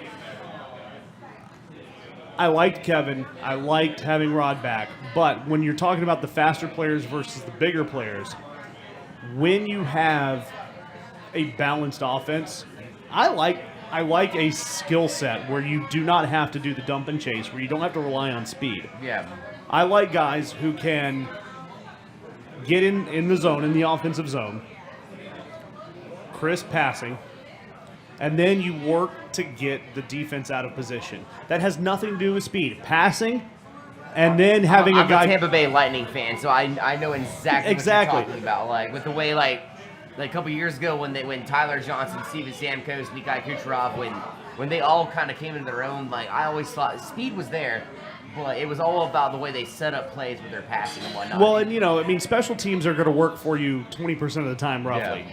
Well, if you can make that 25% by better passing, having that guy in front of the net that can really dominate the crease, having something like that, I think that to me is more valuable than having the fastest guy on the ice. That second shot off the goal, that's always going to be the one that gets That's it. it. And see, and that's the thing is, we didn't have that under Hasselberg. We never had that rebound. We never had that second guy there to put that shot in when the goalie was out of position. Like the guy that scored the goal to win the whole thing 2 years ago. I mean, right. I mean, the Cousineau goal. I mean, that was a crazy goal. It was the #1 play on SportsCenter that week. So that was the craziest thing I've ever been a part of because I'm in the penalty box. I'm in the officials box when I'm announcing for hockey. Yeah. Everybody around me is wearing a suit and tie. They're not allowed to show any partiality. So they're, sitting there stoically. I have already pulled out my overtime official thing that I have to read from the SPHL for overtime. Yeah. And I had just read it, and I looked up, and I just happened to see the goal. And it was with what, 1/10 of a second left or something? 100th. I mean, this was, it was puck light. Yeah. And I just happened to look up and see the whole thing. Well, I start jumping up and down going, holy shit, it's a goal, holy shit. And everybody in the booth is just looking at me like... like, how dare you work for this team and be a fan? Yeah, well, but and these guys are fans. They're just not allowed to be. To show emotion, and it was crazy because it was one of those opportunities when these guys were all out of position. Everybody was. It was the end of the game. Yeah. And you had a guy like Josh Cousineau find the back of the net. And, man, I tell you what, that party was as awesome as I've ever been a part of, man. Oh, man, dude. Mm-hmm. The night of that game, I worked at O'Charlie's, and I had to work that night. I tried like hell to get off. Didn't happen. So I literally had to hit this huge party that night. And, like, the restaurant I work at, we have, like, a party room in the back. Party was gone. I'm listening to the game on the radio on my phone with Paul Chestnut. Oh, good old Paul. I'm just he shoots his scores. And I'll bring up something funny about him in a minute. But so I'm sitting there listening to the game, and I'm sweeping up, pissed off that I'm missing this game and stuff like that. And then all of a sudden I'm hearing this game's going to go to overtime. I'm like, well, this will be interesting. And all of a sudden, boom, they score. Well, and like I was sitting there dancing with a broom in my hand, like, holy crap, we just won a championship. Well, and I don't know if you even got to see, though, right as soon as that goal was scored, Peoria, they had a couple of players that just went nuts. One of them hit a referee. They were threatening the commissioner of the league. They were threatening to, find the commissioner's house and kill him. And, I mean, it was... shit, oh, really? Oh, yeah. I mean, there were guys that were suspended for a lot of games because of the way they behaved. And it's really funny.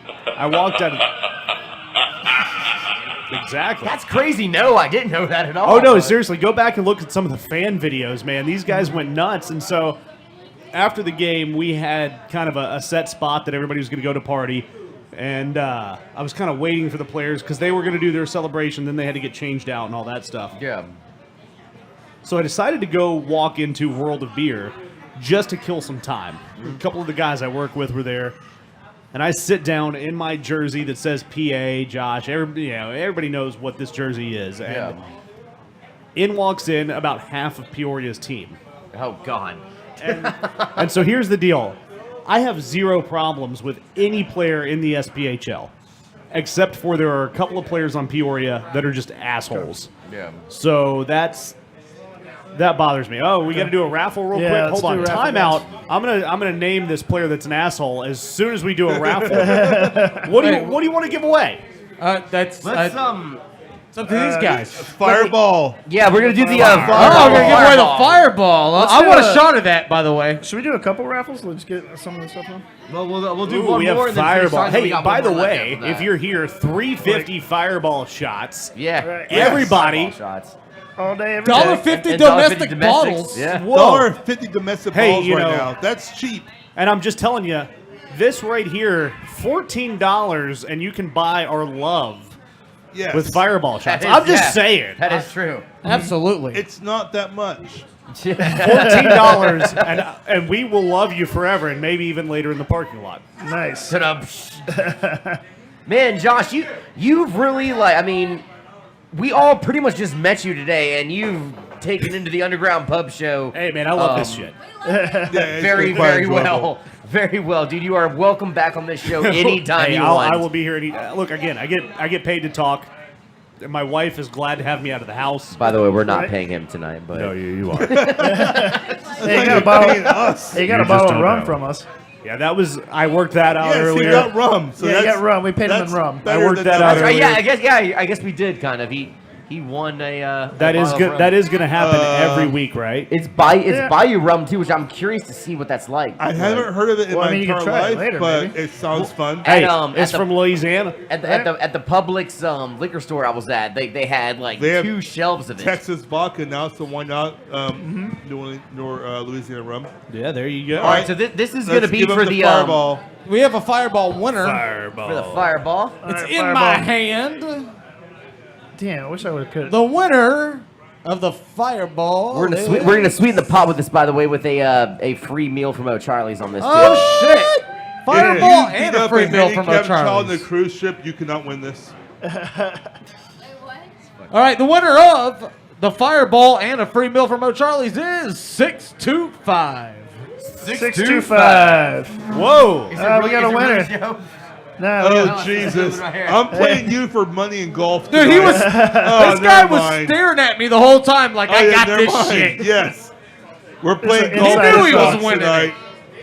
nice. My friend Hold- Dave wait, just hold on, won. hold He on. is a. Come on back here. yeah, Let's come see. into the Let's camera, see come into the Dave. camera. Let's see Hold on. Dave.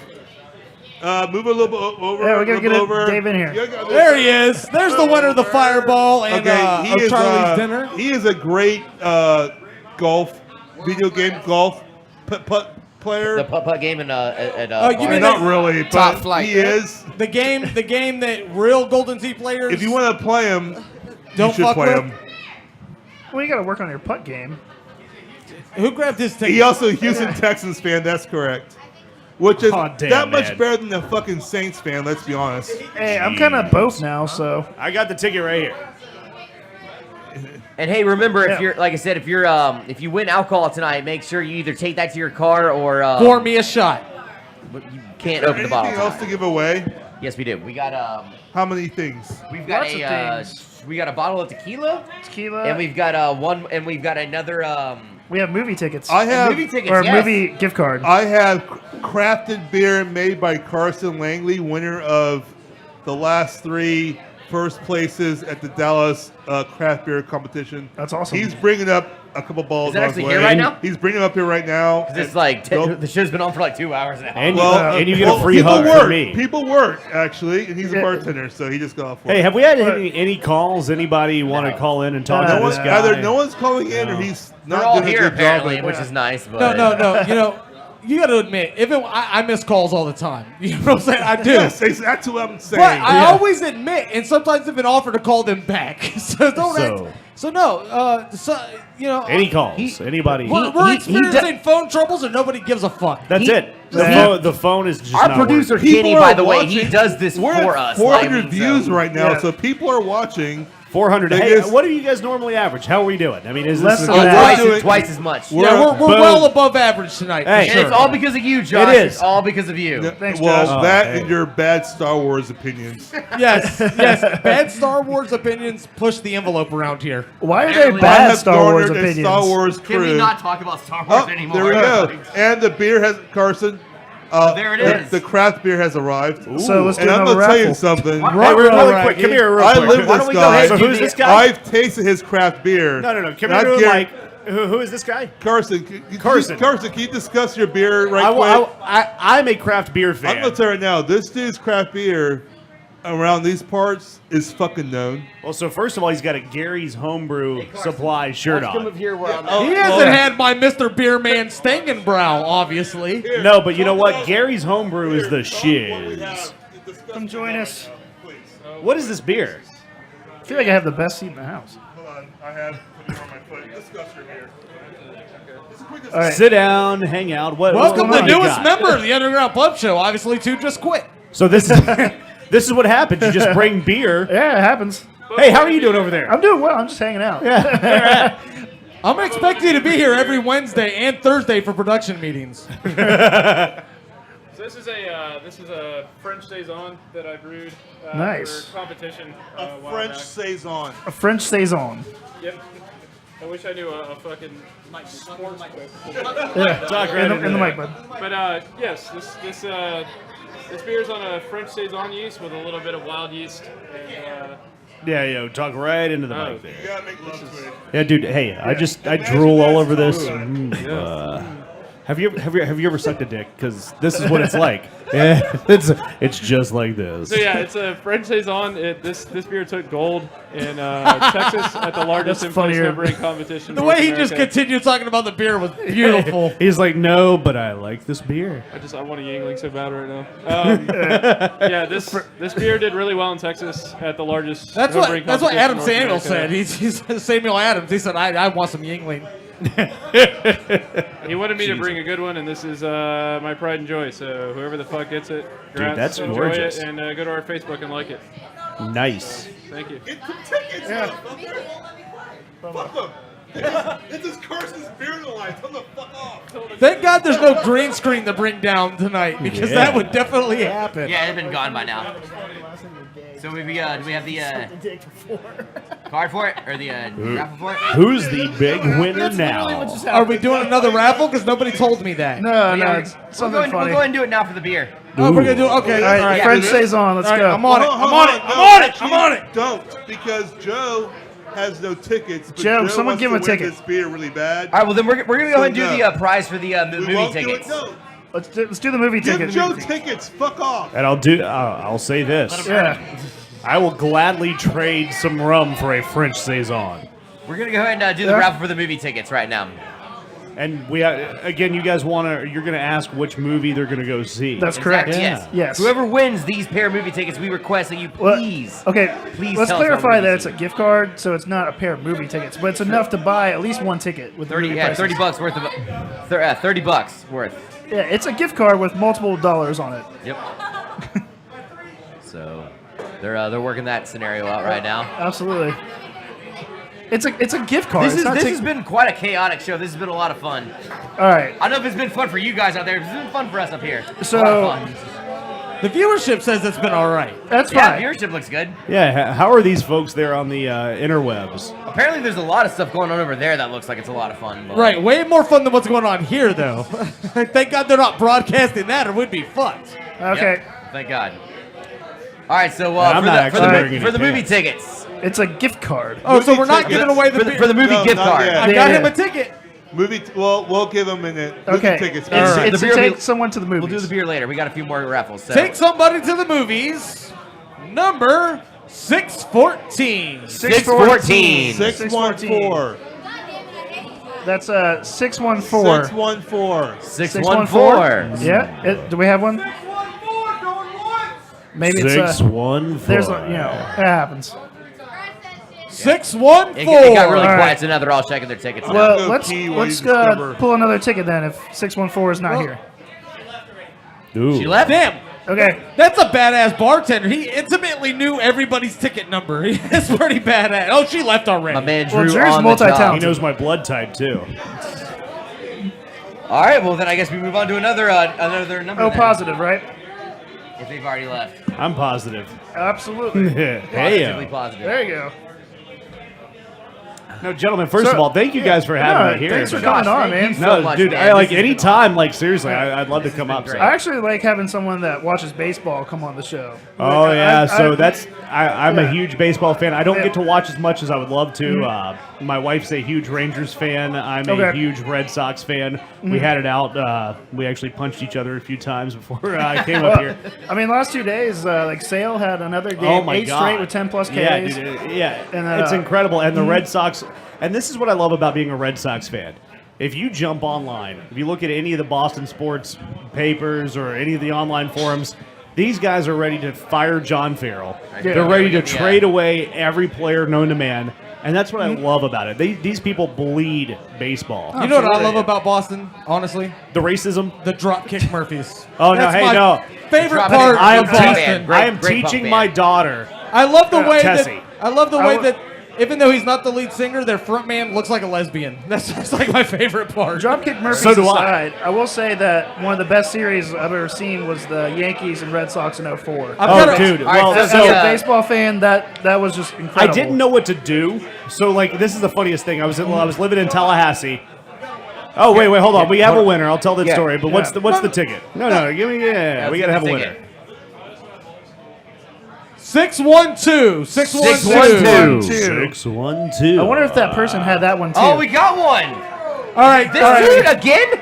Well, the dude's got about 160 sitting in front of him. That's fine. That just means he's drinking more than everybody. And I no, respect bro, it's that. all So, yours. hold on. Wholeheartedly. What movie are you gonna go see? Yeah. He can see any movie. Oh What well. are you gonna do with wait the a movie tickets you minute. win? It's a movie. There- All right, yeah, that'll he's work. gonna go see Alien. All right, Alien it is. I look forward to a 1,000-word report on the movie. We had a long discussion about Alien Covenant earlier today. Hand it to John, Josh, or just leave it right there. That's where it goes. And we have no control over this, sweetheart. This is the way it goes. That's the way it goes. All right, we've Well, we got got more stuff. I mean, We're still still have broadcasting. Yeah. We're still live from Yeah. Coyotes Sports Bar, Pensacola, Florida. yeah, we still And we're Yes. still giving away a night of passion with Josh. We King. are, and the Okay. hotlines are still open. 850. Oh, wait, Can I compete for that? Yeah, hey. we've still got a bottle of tequila to give away. Yeah, as we got a well, bottle of so- tequila still. and along with some craft beer. Yeah, well, no, someone won that already, right? No, And I think No, the beer's still I up think for Bobo's grabs. going to Beer's become still part up of the show Okay. again. That's what it's looking. He's got a shot of tequila in his hand, if I'm not mistaken. Ooh. yeah. Nice. So Bobo, you're about to bring the fucking house down, Bobo's dude. not on the bathroom break. To the guy Bobo on was chat. there, and then He's still here. No, that was an amazing series, though.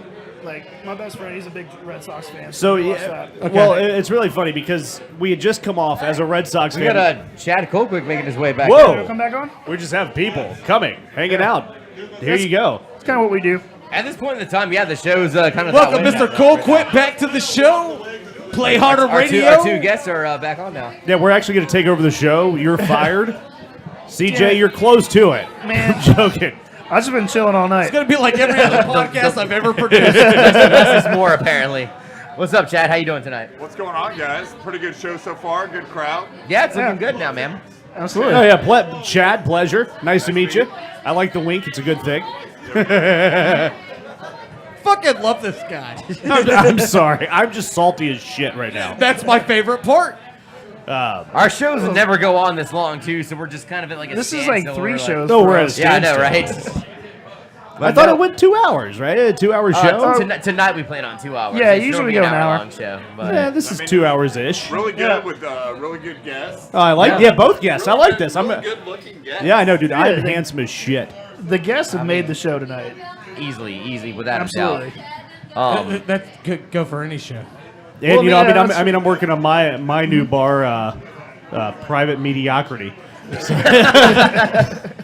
But no, in all seriousness, though, I've been drinking this- there for years. This has been, in all seriousness, this has been a really cool night for the show because it's the first time we've had like guests on that have had like a lot of stuff going on for him. Of course, Josh Gay, he's a big major involvement in the Pensacola professional sports scene here. Chad, who's part of a great sports show over here, also next to ours, of course. But also as part of a new bar that's around here. He's got all kinds of stuff going on. We talked about all that today. This has been a really exciting night for us, so we thank y'all very much for coming out tonight. This is very exciting for us. Chad, is there anything you want to chime in about kind of what we were talking about with well, actually, yes. In fact, this is what I want to talk about. We were just kind of sort of mentioning about how there's a potential of an NBA team coming to, or an NBA G League team coming to Pensacola.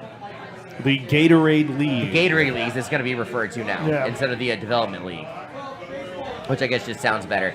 But do you feel like okay, say Pensacola gets the team, do you feel like you can work? Because outside of that, Pensacola will have the Ice Flyers, the Wahoos, UWF football, which has become a huge draw already, and then on top of that, professional basketball. That's a lot for a town that averages maybe 50,000-60,000 people, like in a certain area, I kind of look at it like this. We got the Ice Pilots a few years, I say a few years, it's been almost 20 years. 22 years now. And everybody was all about it. And it was great. It was huge. And then we ended up having the Pensacola Pelicans. We had a few indoor teams. We had the Barracudas, the arena, Tornadoes. Yeah. the arena.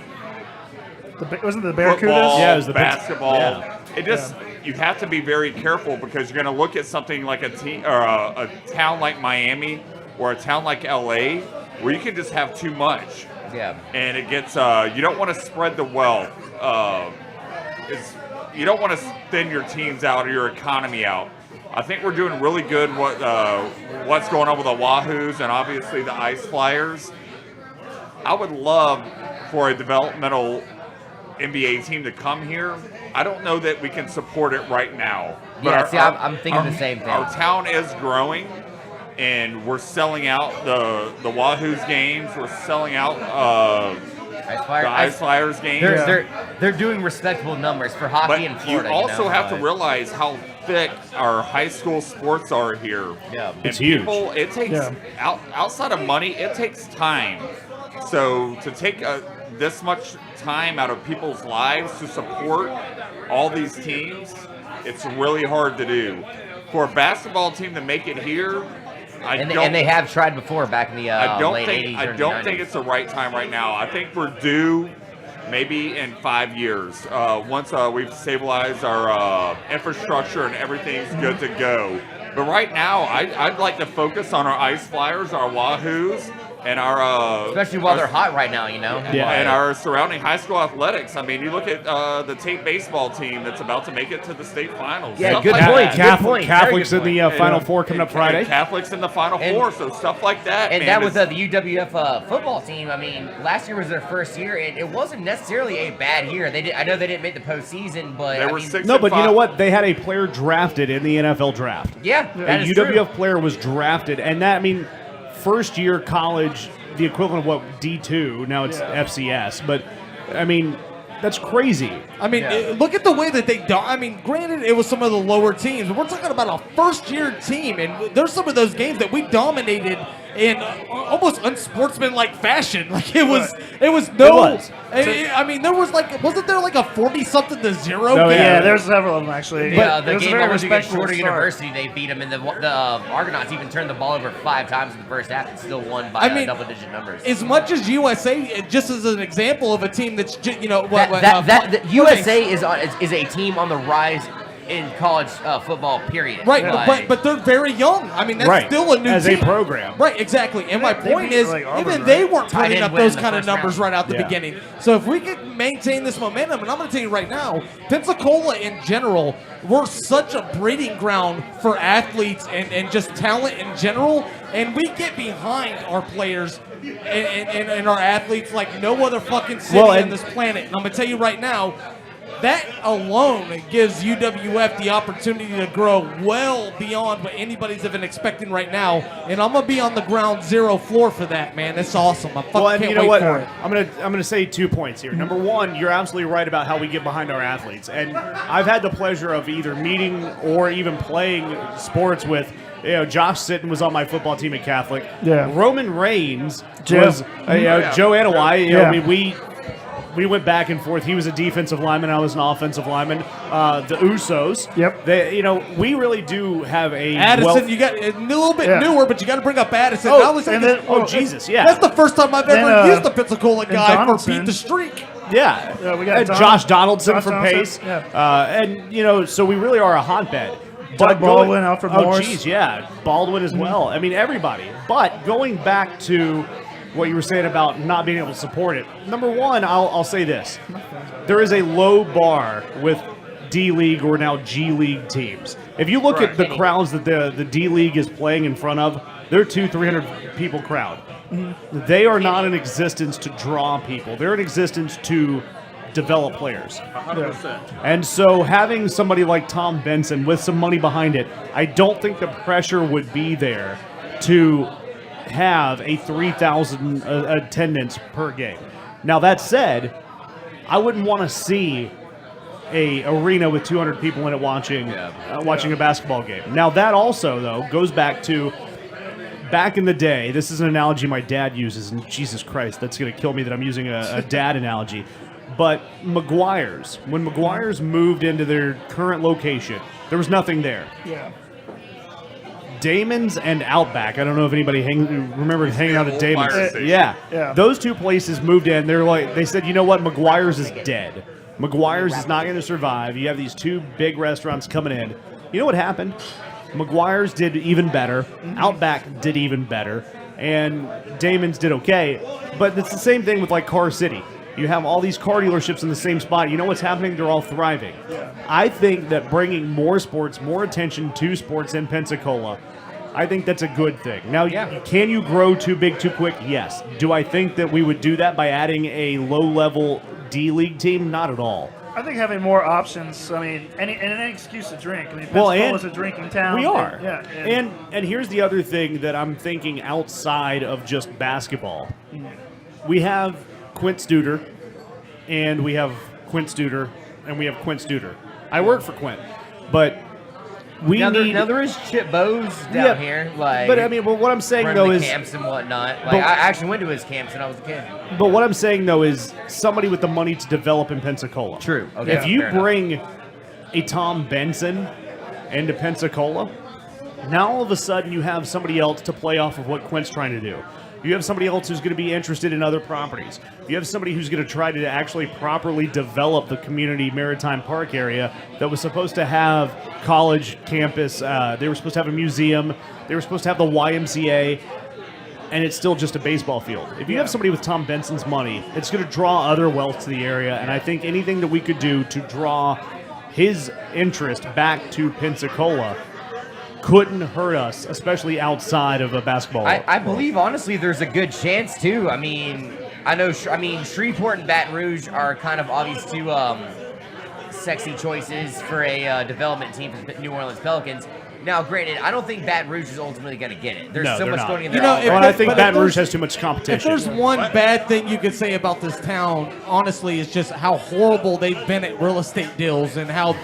I mean, you look at Maritime Park, and I'm an IT guy. That's what I do for a living, Yeah. and that's what this park is supposed to be about. Like, or not Maritime Park, but the IT park that they How many tenants does the IT park have? they haven't even built yet. It's still They have grass. 0, but there's a sign. There's a sign, and We the have a sign sign. has been there. And I didn't mean to interrupt, but I got to bring this up specifically because it's what I do for a living. This is one thing that you can expect from this town. And Right, that but you know sucks. what? No, we need to change the thinking of that. We need to have more people that are willing to open a business that said, fuck what you're doing as a county I commission. think there was a lot of interest. I don't think you break ground or even put up a sign unless there is. And then I truly believe this is a problem you run into. I deal with it every day. I'm a consultant in this town. Yeah, and you're a business owner. Yeah, and I own Pensacola.com. There is only so much money to go around. The French So saison? right now, let's focus our money. Let's focus our money What's that? on where we're at right now, and let's grow. Tom Benson can come in with as much money as he wants, a tequila student or whatever. But the- until you can get that 35-year-old couple with their child that can go to more You're than one absolutely right. event a week, then you're running in trouble. You're gonna run to these thin shows. You're right, but the other thing though is there is a tremendous amount of wealth that's actually just sitting on their money here in Pensacola, and Yeah, I mean, but, and that's part of, and that's You take your I'm with you. your 3 to 5%. They can't fill a stadium. It takes You're right. The population to fill You're it. absolutely right. So, now with Navy Federal coming in, though, we do have some It will people grow. with. That's what I'm saying. The 3 to 5 years. I'm with you. outside influence, though. You know, somebody that's big enough that they could come in and they can make the rules. I'm talking about developing from the ground up, homegrown stuff. We fail at that here, and it's not because there's not interest. No, you don't break ground or even put up a sign unless there's interest. the problem is the Good Old Boys Network. And they drag And that's their it. right. They drag their feet. Exactly. It's not in my backyard. You know, we Hey, can't let's even just have a put bridge this- that looks let's just nice put this because out here never mind, right now. sorry. If you're in the city of Miami, look at the attendance for the Hurricanes games. Look at the attendance for the Dolphins games. Look at the attendance for the Heat's games. Look at the attendance for the Marlins games.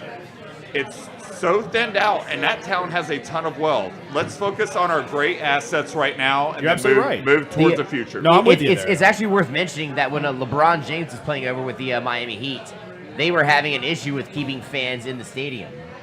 Like, once the Heat would get a sizable lead, they would all just leave after that because there's other stuff to do Yeah, out but the there. ticket's already paid for. Yeah, true. But with that being said, real fast, we're Right. gonna, Once money crosses hands, it's the story's kind of over, Yeah, really, true. right? Okay. But with that being said, CJ, you're gonna lead us off on this next raffle giveaway that we got. Then I'll go ahead and let We him got- read the number out then. All right, we got Camarina Silver Tequila, a whole bottle, and Wayne Brown. another, Your tickets are on the ledge. $9.99 gift cards to O'Charlie's. Two of them. For two of them. So, all right. So the winning numbers are 695. 695. For tequila and gift cards to O'Charlie's. 695. 695. 6-9. Oh, Whoa, look at this Eric, guy do it again. The same people are winning. Are y'all just not drinking enough? Stop going that direction. It's kind of like the NBA Finals. 695. NBA Sure shit. Finals. We just know who's going to win I guess. Yeah, or right. be there. The regular season doesn't matter. That's it. It's just it matters You're when we over get here, there. Yeah, you can come over here, Eric. Or just pass it down, whatever. Yeah.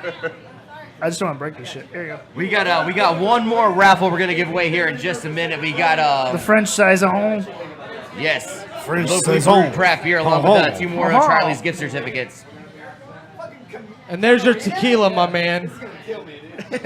So Hey, will you do a favor? Walk around real quick. Oh, Get on hey. camera and show them people your tequila and your O'Charlie's gift cards. Yeah, the proud winner.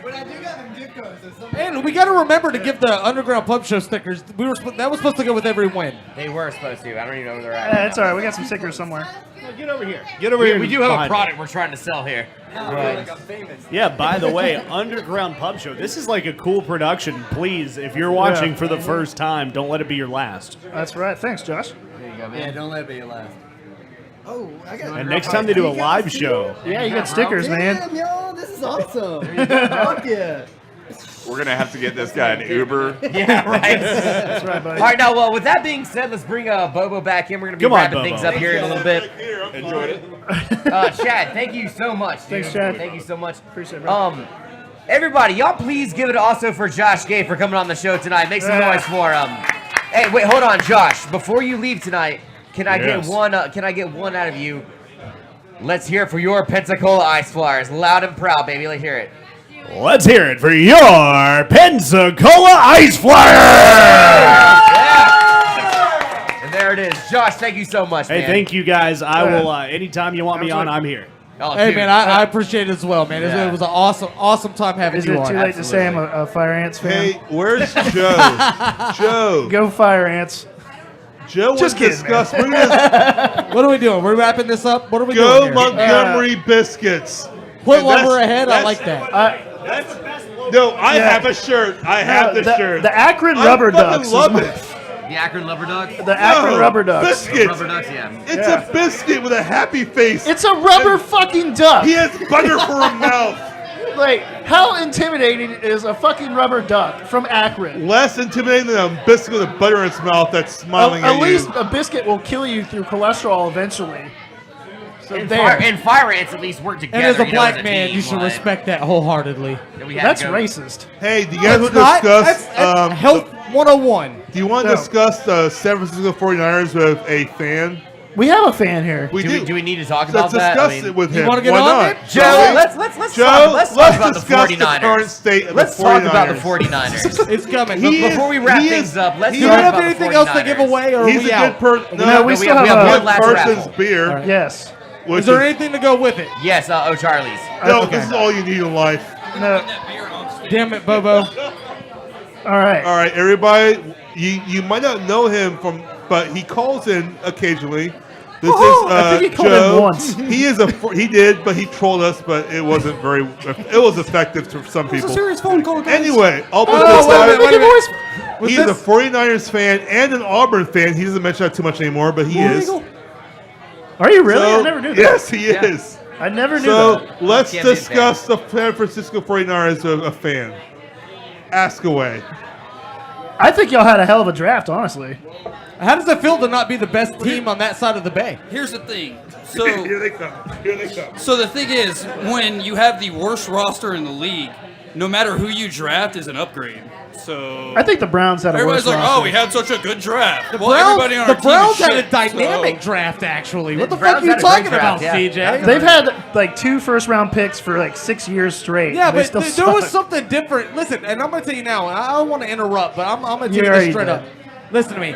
I have total faith in Hugh Jackson. I think that dude is fucking dynamic. He did things for the fucking Oakland Raiders that were never Yeah, done. he traded 2 of your first-round picks for Carson Palmer, and you cut him the next That year. was fucked up, and he deserved to be fired for that. Now, listen, I agree. Oh, by It the was way, dynamic. There's some It straight was fire. dynamic. Hey, Joe hey, is knowledgeable. It was very do you dynamic. know, was there any other coach that was able to get any type of production out of Darren McFadden other than Hugh Jackson? I mean, but you got to think about that because there's a lot of money spent there. McFadden A lot did of- well with Dallas. I was No, like, he Tom did do Cable had a well. good year for them. He did do Yeah, he well. did. Yeah.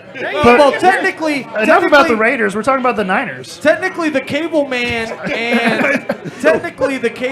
and Hugh brought us to our first 500 seasons in like 8 years or something like that. Granted, I'll give them So both did, that. Mike Singletary did that for us. Yeah, well, I don't hear anybody trying to get him a job right now. But Hugh was the offensive He coordinator of the year. disappeared really fast, didn't he? Hugh I was mean, I the know he played offensive coordinator of the because year he was awful. that the Cable Man did it. Just got to put that out there. I have faith in Hugh Jackson. I think the guy's dynamic, honestly. Are we up? I don't know why we got back to that whole thing. We can't hear. Well, you wanted some and you got some. Okay. Check. But Yeah. Anyway, what were we talking about? We're The talking Niners? the 49ers, but Yeah. we were talking about the Raiders for some reason. Yeah, like I don't get it either. So 49ers Prediction draft. time? yeah, I I'll say give you 7-9. We'll Niners. be the only team in NFL history that, when the opening odds come out, that Vegas predicts to lose every game 2 years in a row. really, Yeah. Really? You think so? Last year we were the only team that they predicted individually in all 16 games to lose. Even the Browns. And our over/under was 4.5. The Browns were predicted to win one And game, you guys like one of their won- games. I think it was against Cincinnati, team maybe? they played. Is there any Charger fans in the house? You guys won Yeah. 2, Is right? there Chargers fans? We won 2. No, But hey. they didn't predict us to go 0-16. Our over/under was 4.5 last year. Didn't But The Saints were like, but what, in like, every what, second to individual last opening year or some line shit like odd, that? we were Like- the underdog. And that will happen again this year. Yeah, I'm sure. I don't know. Yeah. I don't know what happened to the 49ers. Were like they were so there. They had everything you could they had possibly need. Harbaugh. They had Harbaugh. That's exactly what it is. All right. And for some reason, they thought that it was a good idea to get rid of him They had Harbaugh plus because the players are so. He's so hard on us. It makes us work that. so hard. Well, that There's plus more to the we were story. running a lazy offense with the option, and as soon as the NFL ruled that you're allowed to hit option quarterbacks as It if got they're fucked runners, all up. then They're current. before they put in all these new quarterback Hey, protection Kenny. rules, the reason nobody ran the option in the NFL is because the guy would just Okay. clobber your quarterback Get every the time. last, raffle They'd number, let you okay? pass it and just clobber your quarterback. And once they reestablished that in the NFL, that shit went away immediately. So, what else was I gonna say? And That's probably just why Colin completely Kaepernick hasn't had inept. a job. Completely so far inept this year. front He's about to get signed by the Seahawks. Well, the front though. office I'm is pretty sure it's shit. gonna happen. Youngest owner in the league, by the way, so I have that to look forward to. The youngest owner? Yep. So Jed York is the youngest guy in charge of a football team But in he's the got National room to Football grow League. because he's so young. Oh, yeah. grow. Oh, There's yeah. always there's growth movement. He just gave someone a 6-year general manager contract that has never even managed a taco stand. And he had a fantastic draft. And John Lynch is smart, though. He's a smart guy. That's why he was always. Is the draft amazing? Why is it amazing to you? Why do you think it's amazing? They moved up one spot and raped the Bears and got the player they're going to get We anyway. moved up a spot. So we're Okay. They ended up trading with the Saints to get another second-round pick next First year. off, trading the Saints with does not major make- character issues. Anyone can trade No, the they Saints. got Foster. And Major they got character issues. Solomon too. Yeah, they've had character guys before. That's Character cool. issues How'd guys. Alden Smith work out? He worked out very well for Yeah, a few for years. 4 years. Hey, better 4 years than not having him. So All right, guys. Well, we need to go ahead and start wrapping things up tonight. Unfortunately, Bullshit. It's Y'all going to midnight. 11:17. Going We to have midnight. 30 minutes left. John's got a baby at home. He's No, scared. actually, that's not the reason why. I mean, we're I thought we're not going to Hey, midnight. listen. Yeah. Hey, if you guys want to go to midnight, we'll go to midnight. I don't give a shit. But If I you're do. scared, just say you're scared. If I we- do. If we I'm not worried can't, about that shit, then we but- can't. Scared has. Yeah. but, scared but, is- we do, Denise but we gonna do kick your at ass? least need to get the last raffle. I out, blame so- Trump. Blame Trump. That's fine. what does he All have right, to do with it? so we have the final raffle for the evening. We're gonna go ahead and give away right now. At least, and we'll get back to talking about the 49ers. This is the number one prize. And it's Bobo. Bobo. I'll yeah, let there you, we go. along with two. Go ahead and All right, introduce this. The is man's ball right here, right? Of Carson Langley, who works at Pensacola Bay Brewery's own personal French saison. I've tasted His his beer is beers. phenomenal. They're very good. Don't drop that By the one. way, if you win this, Can we get him on? if I you know we win- had him on at one he time. was trying to talk, but you guys talked over him. So They were didn't know talking what to about do. penis and stuff. It was really all right, weird. But yeah, here's the well, I thing. mean, penis is a Really really hot topic weird. right Carson, now. you want to explain your beer again? One more time, where's he Here- at? He's right there. Here's the thing. It's No, a no. wild fermented beer. When you, if you win this, you're gonna want to chill it for 45 minutes before you drink it, right? Oh, I'm sorry, 48 Is it- hours. is it- hours. let me But 2 ask days this. later, it'll taste great. I want to ask him this: is it forced carbonated or is it naturally carbonated? So it's got floaties. That's my favorite kind of beer, man. This It is really real is. deal, and he wins prizes in the country. So They call him Clangley. yes, Nice. Come and on. you also win an O'Charlie's gift card for All right, well, let's stop talking about it. Let's just get to who won it. 2 free meals and this bottle. in the $9.99 category. 2 free meals in the 99 category and a Carson Langley special brew. All right, so That's you a get, hell of a thing. Can I win? You get It's- dinner at I wanna O'Charlie's. win this. I want to And win. this fine brew that Bobo's been explaining for the last 45 minutes. If you have 676.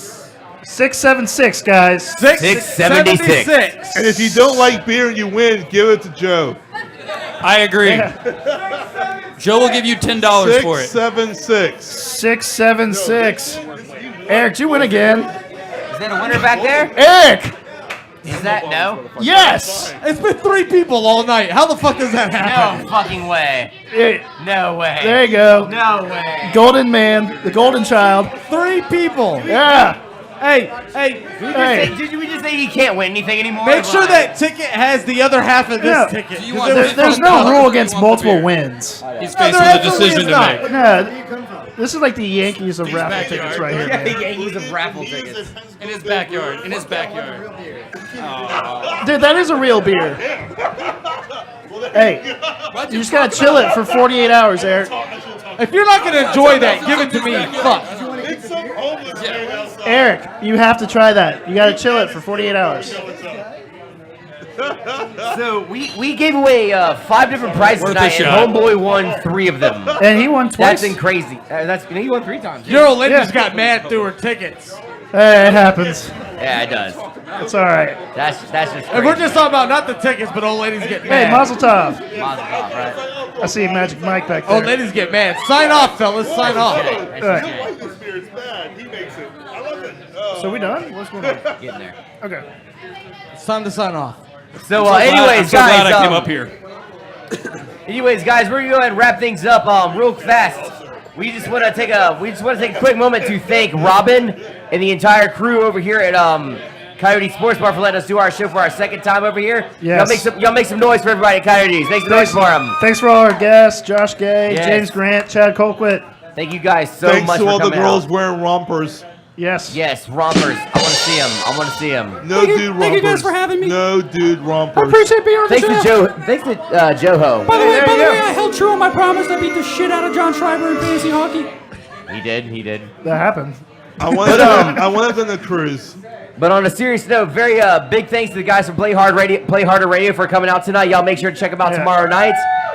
Hey, A big thanks to Josh Gay from the Pensacola Ice Flyers and the Pensacola Blue Wahoos for coming out Even tonight. though his Star Wars logic is garbage, but I still think he's I don't pretty think it cool. was garbage. And he looks like a lesbian. That's my favorite sports announcer lesbian ever. Yes, we'll have a good time And, on Facebook. right. and our lastly, discussions. thank you to you guys very much for coming out tonight and supporting us and watching us on YouTube. We appreciate it. We're gonna keep Facebook. doing this show. Yeah, we're on Facebook now. We're on Facebook. Yeah, we are on Facebook now. Thank you guys so much for watching us. And lastly, I want to give a big shout out to our producer Kenny and the PMVN folk for making this show possible. If it weren't for him and if it weren't for this network, this show would not exist. So y'all give a round of applause for our producer Kenny, please. Yeah. Give me there we go. All right.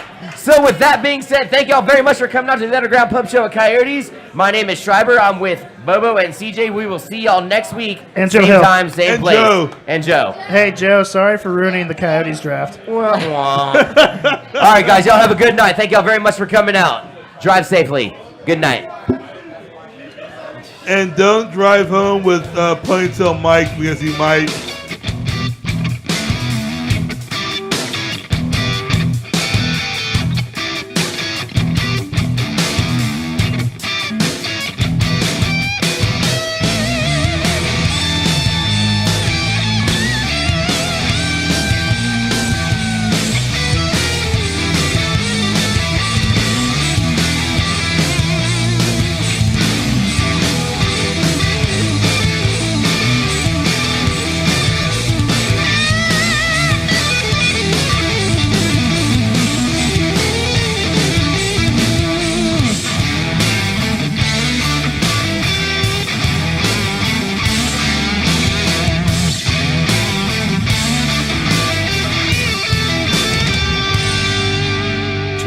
Wednesday night at 8 p.m. Central Time for the Underground Pub Show, right here on the Pimpy K Multiverse Network.